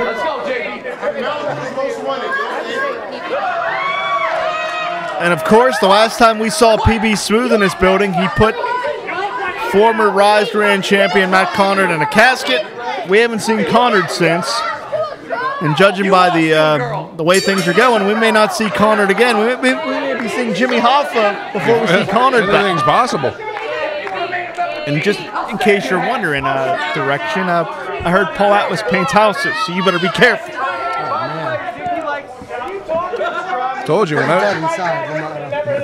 was a kid, you know, magicians, they didn't impress me. I'm Italian. We used to make people disappear all the time. Now let me ask you this, direction. Since you're out here, since you're in the loop of AIW, and a quick shout out to former Ryse competitor Magnum CK, has a documentary coming out soon, and quite frankly, Magnum CK is a much nicer person than you are.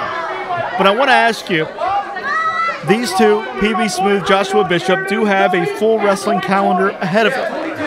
Obviously, they want to expand into Pittsburgh because Ryse Pro Wrestling, as you can see by our jam-packed crowd here, Ryse Pro Wrestling is the place to be discovered in Pittsburgh. How do these two stay focused on this matchup here tonight and don't look ahead to their full calendar coming up in the next month or so? Quite honest. That's a new one. I can be. If you look at this match on paper, in the next 5 years, Lamada, Joshua Bishop is going to be signed somewhere making 6 figures, more than 6 figures, probably. And PB Smooth, look at him. He's a 7-foot tall, genetic freak. He's a super athlete. This match is happening here in front of a sold-out crowd at the Stronghold. This match will happen again in a stadium, at a giant arena. These people are in for a treat. You know, that really is the most honest thing you've ever said. I don't believe this, but I got to agree with Eric Direction. There, I said it. I mean, don't get me wrong, I hate PB Smooth. PB Smooth is the worst human being there is. But PB Smooth is going to be a superstar. You know, it took you about 2.5 seconds to go from honesty to full propaganda again. You should run for office. I mean, if these people want to cheer for anybody, they should cheer for Rip City. The Rip City Shooters are for the children. The Rip City Shooters are, you know, wrestling savants. Bishop shoots PB off. And one thing we can say about Joshua Bishop, as much as PB Smooth has those God-given gifts, Joshua Bishop is a pure athlete, a big, agile young man who is not even in the prime of his career yet, and he's already this good. Joshua Bishop just turned 21 years old. Let's go, JB. And I believe here, Paul, you can speak to this, a little bit of mental warfare from PB Smooth, really letting Joshua Bishop know this is the caliber of physical athlete you're in the ring with. Oh, sure. You know, I mean, PB Smooth, he's a freak of nature. He's not very many guys stack up to him, but Joshua Bishop, he comes very close. PB using that body check. And here we're seeing Bishop does, despite being at a height disadvantage, he's pretty damn close. PB Smooth is a professional wrestler. Joshua Bishop is a fighter. Joshua Bishop is headlining the AIW show in Tampa, Thunder in Paradise, in a barbed wire death match. Look out. With these two horses. Look out. Two trains just colliding on the track. And this is pulling the Punk card. This is both of these young, talented athletes trying to assert their dominance. Come on, pretty boy. Get those wheels going. Come on,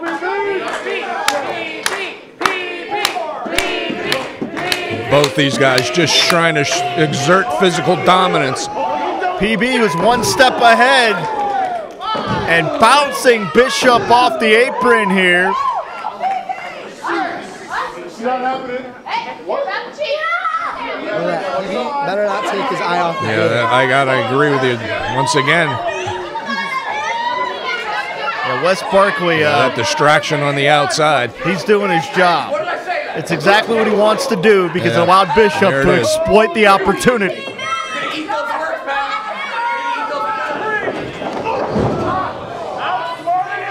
PB was going for that slam dunk. Yeah, went for the high one. Bishop went low and was more effective in that exchange. Yeah, he caught PB Smooth right in the ribs, but look out.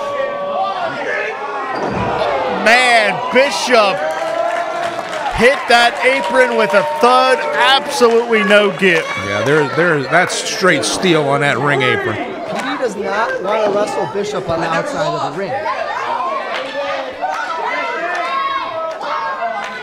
And while we're talking about those shows coming up next month, PB Smooth, a part of the For the Culture show as well, which I think is a great display of diversity in professional wrestling. Moriarty also on that card.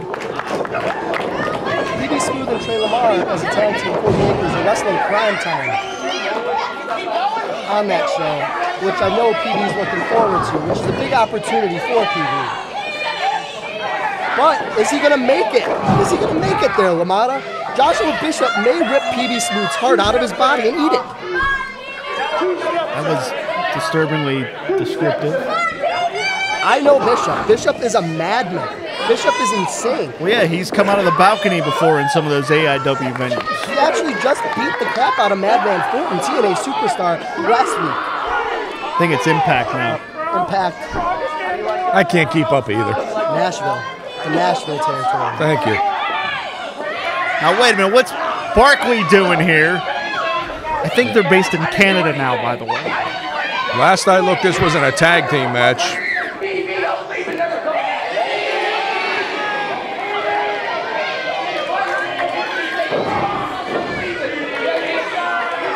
Why is Wes Barkley trying to... why is he even out here?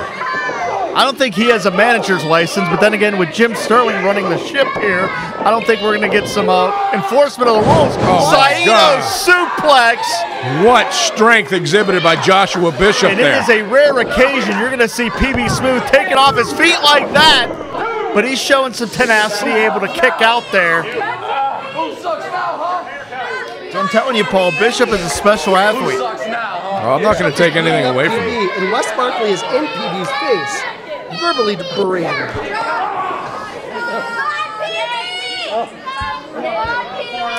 I respect it. And man, PB hits sternum first. Looking at Wes Barkley reminds me to pick up some more Purell on the way home.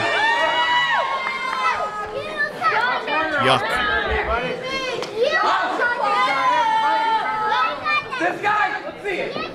And just like having PB lifted off of his feet like that, it's very rare we see PB in this much jeopardy. He's such a natural with the professional wrestling genre You rarely ever see him in jeopardy. He's that caliber of an athlete, but Joshua Bishop has put him in some real jeopardy here.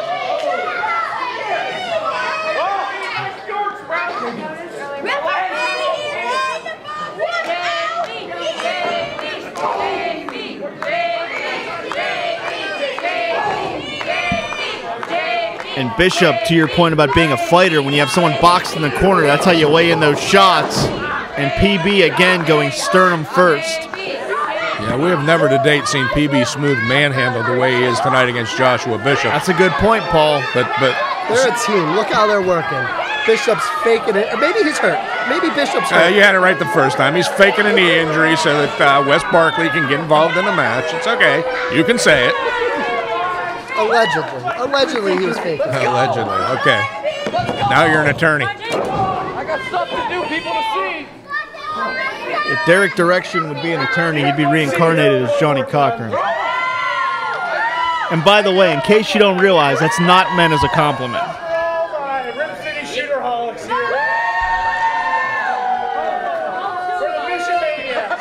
And this may be the one flaw in Bishop's game. As you said, only 21 years old, but you can't display this arrogance when you're in there with an athlete like PB Smooth. You just can't do it. When you ask Bishop to explain himself, he'll explain it in one word. He's a degenerate. So he loves that. He loves thriving on those type of descriptions, LaMotta. Swing and a miss from PB, and he paid for it there. Again, Bishop probably does have the striking advantage here with those compact shots.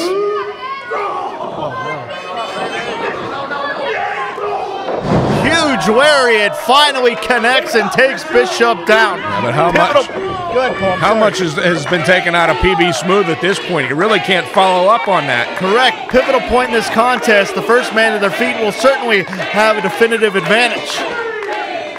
I mean, PB took about a 5-10 minute beating here. One shot to Joshua Bishop. He's down, yes, but again, can PB Smooth gather himself together here? It's taking too long. PB showing some resiliency. 10 minutes gone by, 10 minutes. And here he's asserting his dominance. Wake up! Nope, not happening. PB Smooth measuring him in that corner. And the tide's starting to turn here. Hot shot, Eddie Gilbert style. Huge boot. Turned him inside out. Bishop's like 300 pounds. That's just the impact of that kick by PB Smooth.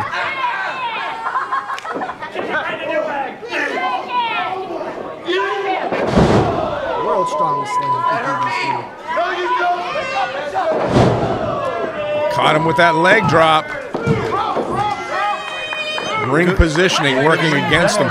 From Bishop, showing wisdom beyond his years. Very rare at 21 years old when someone's in a pinfall predicament, they have the presence of mind to realize they're within arm's length of the ropes. Barkley again providing a distraction. PB taking his eye off the ball. Oh no.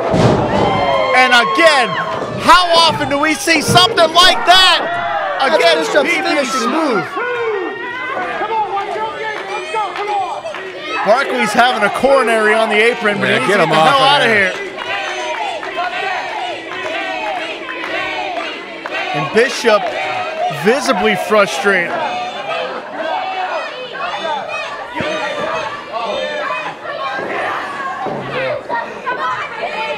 Bishop could be going for a home run shot. I have to think somewhat of an upset if he connects here. And he does the TKO.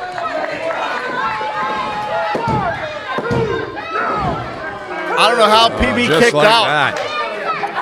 I don't think he caught all of that, though.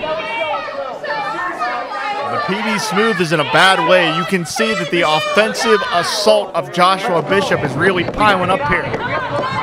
These Titans have been going at it for like 15 minutes. Well, this has been one hell of a matchup. There's no two ways about that. These two have proven why they're scheduled to compete all over the country. PB puts on the brakes. What? Into an omoplata. Look at this. A Rings of Saturn variation. Where'd PB Smooth learn this? He's got it hooked in, and he's got it hooked in tight. Have you talked to him about this? I didn't know PB can do submissions. But again, those long legs of Joshua Bishop getting him out of trouble with that rope break. I'm as surprised as you are. PB, not known for his submission game, but he has those skills in his repertoire. Oh, blew right through. What? Diving back elbow. Off the ropes? What is going on with PB Smooth today? He is showing us extreme power and agility. Tremendous right hand. I hope he broke his wrist. Bishop tried to steal it. Yeah, not today, kid. And I believe that PB may be calling for the end here. He calls this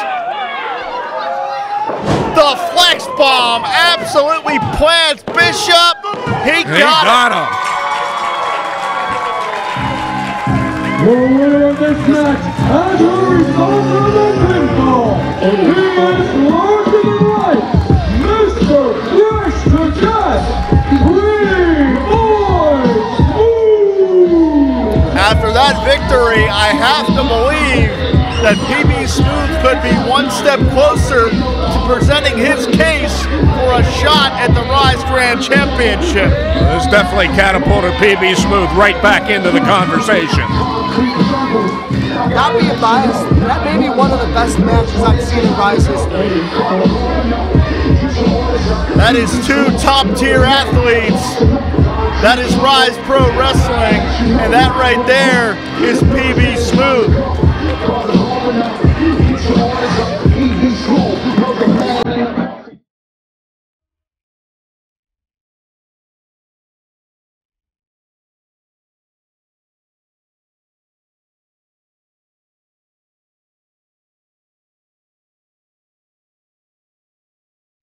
The ruling class wants the grand championship. They want that final piece to solidify their power. I was going to be a fighting champion. Anybody that deserved a shot, I would give him one. But this Sterling guy, he's out of his mind. And hit it that time right in front of the referee. Somebody just hates it when matches end with a disqualification. This match is now no disqualifications.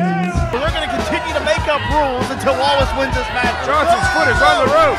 This match will be restarted. Wait a minute, inside panel. Shoulder down. He got him. You will defend your grand championship. Handicap match.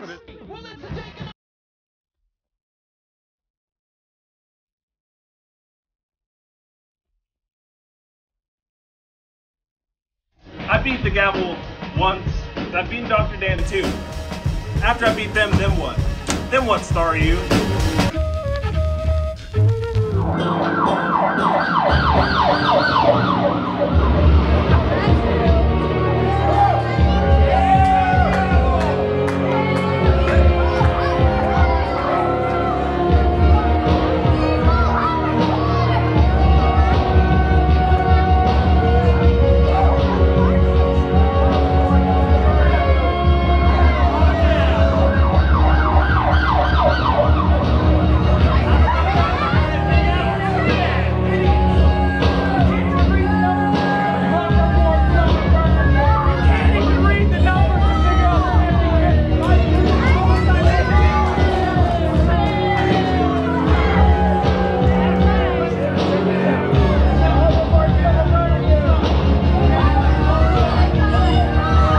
I have a very ill feeling in my stomach because I believe this chicanery here could be a preamble to the ruling class snatching the power here in Ryse. Well, that's all this is. It's a power play. We knew that from the beginning.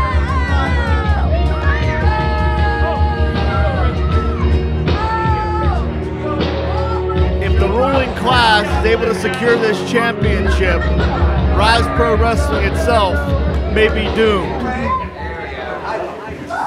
Who sent you out? What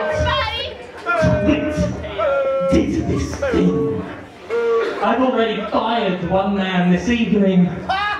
And looking at your face after what you did last time, He screwed me! puts me in the mood to fire again. So if you value your job and your face, He's throwing the referee out? We need a referee to have a matchup. To have a sanctioned matchup under anybody's jurisdiction. So what? We're not going to have a referee? Are we going to have a feature presentation? shall I tell you how Lewis cried? Would you like to hear how Lewis cried? Like a child on his way out the door.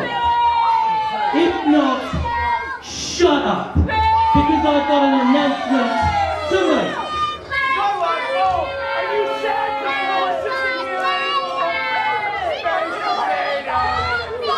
On March the 21st in Baldwin, whoever wins the Grand Championship tonight will defend against Calvin Couture. And now, in completely unrelated news, I would like to announce our special guest referee, the most trustworthy official in Ryse, B.C. Steele! What? You gotta be kidding me. So this is how Calvin Couture gets a shot at the Grand Championship in Baldwin. Are you kidding me? Sterling is so obsessed with getting the Grand Championship, he'll make a deal with the devil to do so. And let's not forget the last time we saw BC Seal wearing stripes, what transpired. You're an all-star. Excellent shot. Impartial referee. So this is how Calvin Couture gets a shot. I guess. We got nothing up our sleeve here. But wait a minute. Is he going to get a shot against the gavel?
My name's Jim Amato, your Paul Atlas feature presentation. My apologies, Fred. Ruling class, the team of the Devil, David Lawless, Esquire, and Dr. Daniel C. Rockingham. They are #privilege.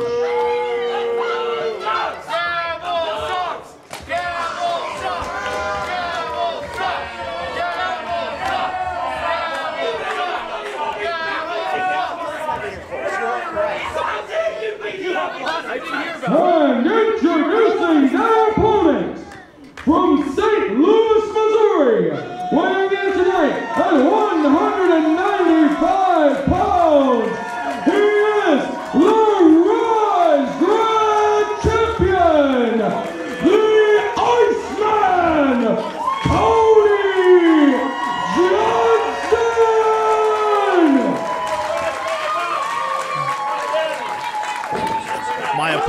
apologies for interrupting Red Watson. I'm out of sorts here. March 7th of 2020. Feature presentation time being brought to you by Indie Wrestling Network and IndyWrestling.us. Get a 1-week free trial, only $5.99 a month for hundreds of hours of independent wrestling action from Ryse Pro Wrestling and other groups around the Pittsburgh area. It is Tony Johnson defending the Grand Championship against David Lawless and Daniel C. Rockingham with the official, and I use that term loosely, BC Steel, the winner. One at a time. That's the one. That's the one. Oh, I got it. Stop holding the time. You're not the referee. Disrespectful. You know what? What did the ring rope ever do to you? Wow. Back him up, ref. Well, I guess these two are going to have to make tags, right? I'm assuming that's exactly what BC Steel has in mind here. Now, if I understood our introductions here, Calvin Couture is signed for a championship matchup 2 weeks from tonight, March 21st in Baldwin, Pennsylvania. Couture will be challenging either Tony Johnson or Privilege, whoever that may be. Perhaps that's why this is now one person in the ring at a time. Because if they win the belt collectively, Couture would have to challenge both members of Privilege, I assume. Your guess is as good as mine anymore with what's going on with the Supreme Emperor there. So perhaps the member of Privilege, if any, that pins Tony Johnson would be the one that Couture would challenge, as opposed to having to challenge two members of the ruling class. Thank you. I don't hear you clapping for him. And Paul, for so long, throughout the original Ryse Grand Championship Tournament, through the Ryse the Contender Tournament, through his reign as Ryse Grand Champion, Tony Johnson has never flinched. He has always remained even keel. But at some point, all this pressure from the ruling class may derail the Iceman. Yeah, I mean, you got a point there. I mean, well, let's face it, it's a 2-on-1 here. These guys are tagging in and out. They got time to be fresh.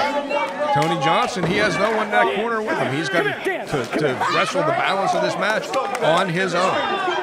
However, if you recall, Tony Johnson is no stranger to marathon-style matches here in Ryse Wrestling. So I don't know that even that is an advantage for Privilege right now. But, on the other hand, then you've got this deck being stacked by the Supreme Ruler by putting BC Steel in here as the referee. If either member of the ruling class wins the championship tonight, Ryse Pro Wrestling, your YouTube channel. Where would we go from there? I mean, obviously we'll go to Baldwin March 21st for Calvin Couture's title shot. That would completely change everything about Ryse. Let's put it this way: as insufferable as the Supreme Being is, it will be even worse if one of these two idiots wins the championship. You know, when it comes to corrupt leaders, Sterling is almost as corrupt as some other politicians I know.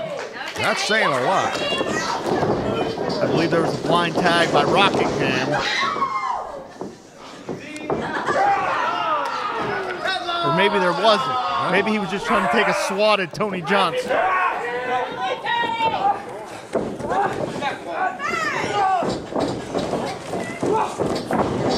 And now we see the plan.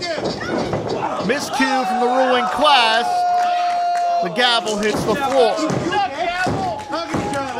And again, no change in the demeanor of the Iceman. He's going to stay focused on the Grand Championship. Wait a minute here now.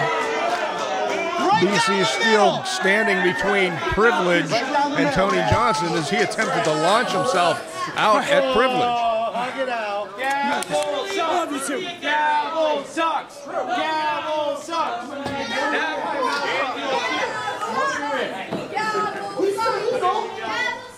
Look out behind you, slowly. He's gonna do it. I'm coming. All right. Come on, Lawless.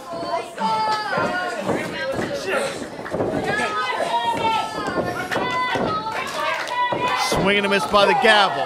And the odds are already too much.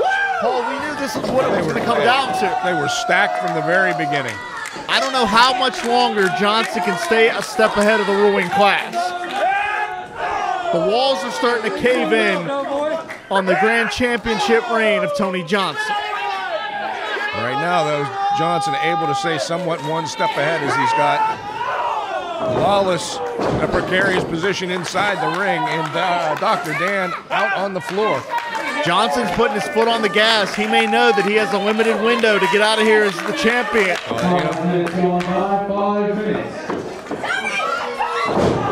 And there's that man advantage. Paul, I'm going to ask you, in a handicap scenario, what's the best strategy here? Is there anything Johnson can really do under these odds? He's just going to have to stick and move and try to end this thing as quickly as he can.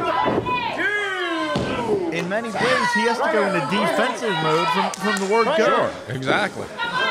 Stick and move. Well, it's a damn shame that after the trek that Tony Johnson took to the Grand Championship, an 18-month odyssey to capture that title, it may be abruptly ended by the ruling class. If Johnson gets beat straight up, that's a different story. That's competition. Sure. But this is corruption. This is corruption. This is not competition. No, it's a 2-on-1 mugging set up by our supreme commander, as he calls himself. And that was a legal tag. Hey, come on. And BC looking to make his mark here.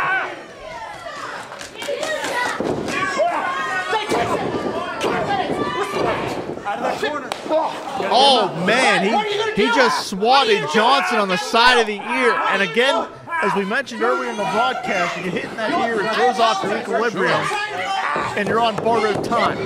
And again, that man advantage as Lawless is choking out Tony Johnson in that corner while Dr. Daniel C keeps BC Steele's attention. As I said earlier, Paul, in a recent boxing matchup, Deontay Wilder made it less than 10 minutes with a compromised equilibrium. Could Johnson himself be on a limited time left in this matchup? Well, he is definitely staggered right now, you can tell.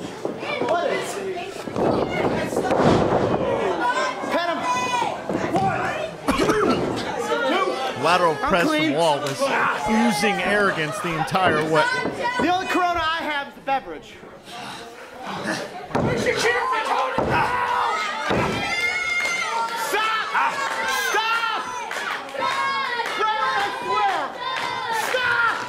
As much as this Stronghold crowd appreciates the efforts of Tony Johnson,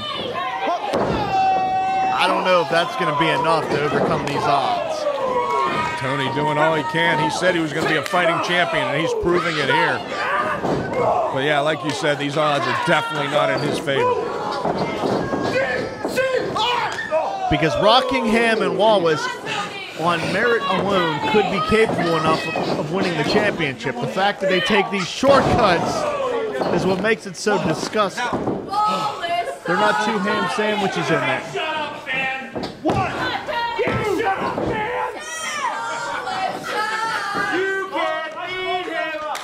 You can see the pain etched on the face of the grand champion. I'm sure he's been getting mugged here for now for about 10 minutes straight by these two.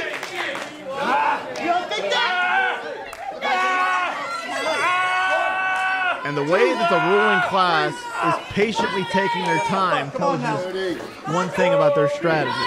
They understand they have the marked deck. Oh, time is definitely in their favor. It's all in their favor right now. Oh, man, look out. Come here, Tony. All right, so look. Here's what it is. What do you say? What is the feeling? And BS like this proves my point. They know that they have the game is rigged. That most people don't have. You can be privileged to live in a life. Tony Johnson using those legs of his to try to separate himself. Caught Lawless on the crown of the head.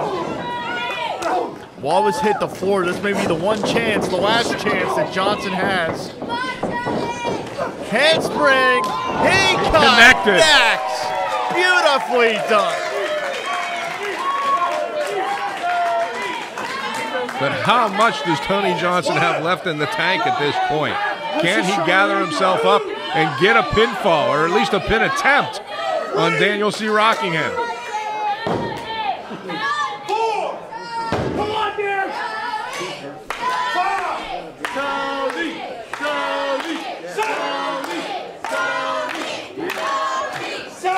And a 10 count would actually yield to the champion. Not that Johnson wants to win by a count out. Johnson with that kip up.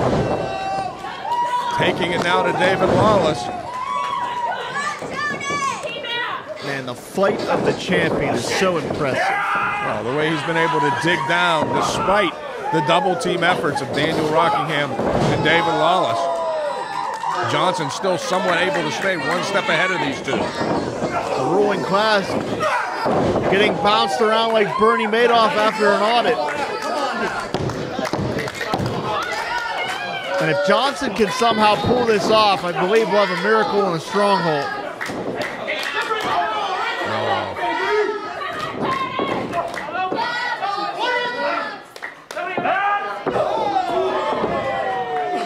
Johnson using that tie to his advantage. Big high cross body. Tremendous. What elevation. But look out for Rockingham. Nobody home. Johnson doing everything he can Jim now. Sterling just got up from ringside. Yeah, this can't be good. Jim Sterling has what's he a chair. doing? Yeah. I don't think he wants a closer seat to look at the action. And keep in mind, Sterling's writing the rules around here, so apparently Sterling using a chair is going to be okay now. Johnson watched himself at the ruling class.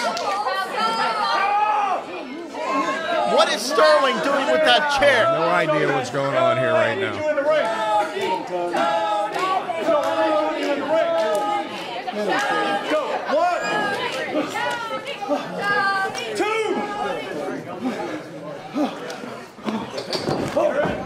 Johnson knows he can win the matchup by getting his opponents in the ring.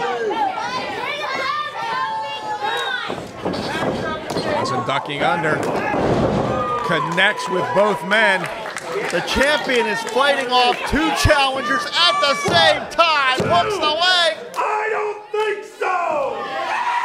Oh, now we see the plan all along.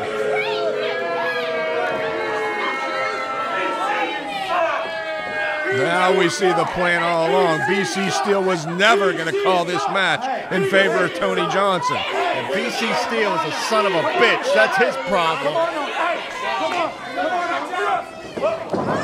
Roll up, fast count, no! Kick out.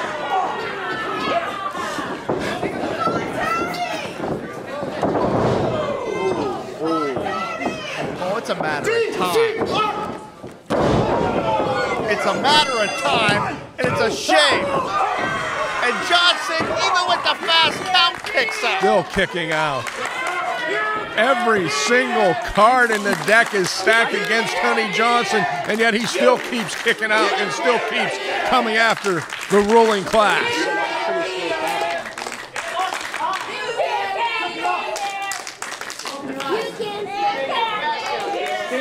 The Gavel looks perplexed. He looks like he doesn't know what to do next. Dropping Johnson up on that top rope.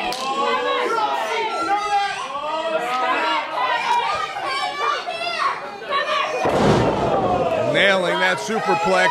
Frog splash. No, come on. Paul, this is unbelievable. This is inhuman. This is indescribable. But yet, despite all their efforts, Tony Johnson keeps battling back.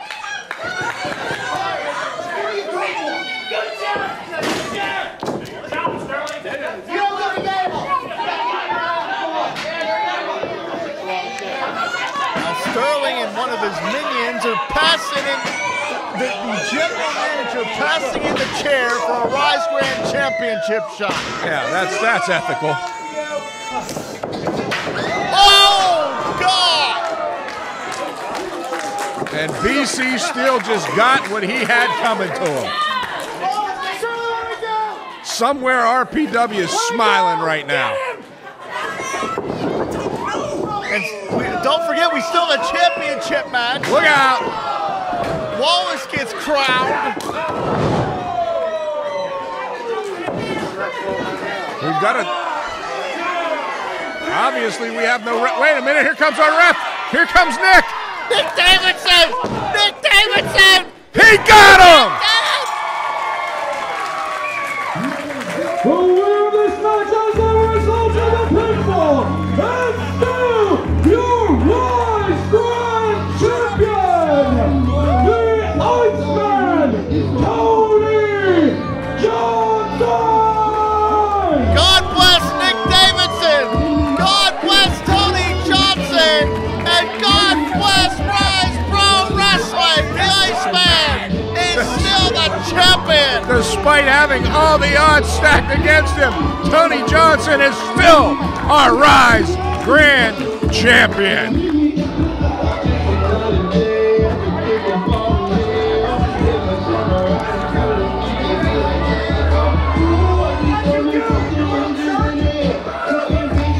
That hurt. That really hurt. The gavel is crying. BC Steele's unconscious.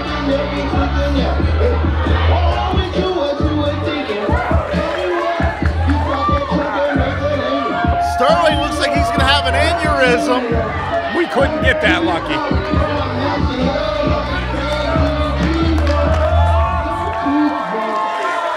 The gavel is crying.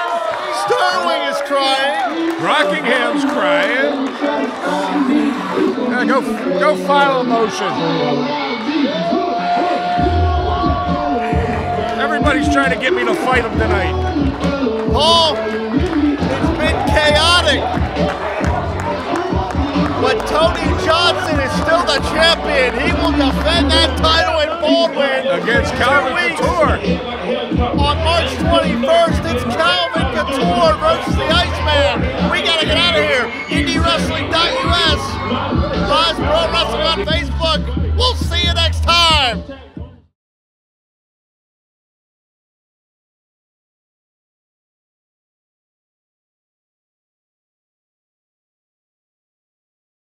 Sidekick Media Services. We are your sidekick in business for social media, video production, and more. Find out more at sidekickmediaservices.com.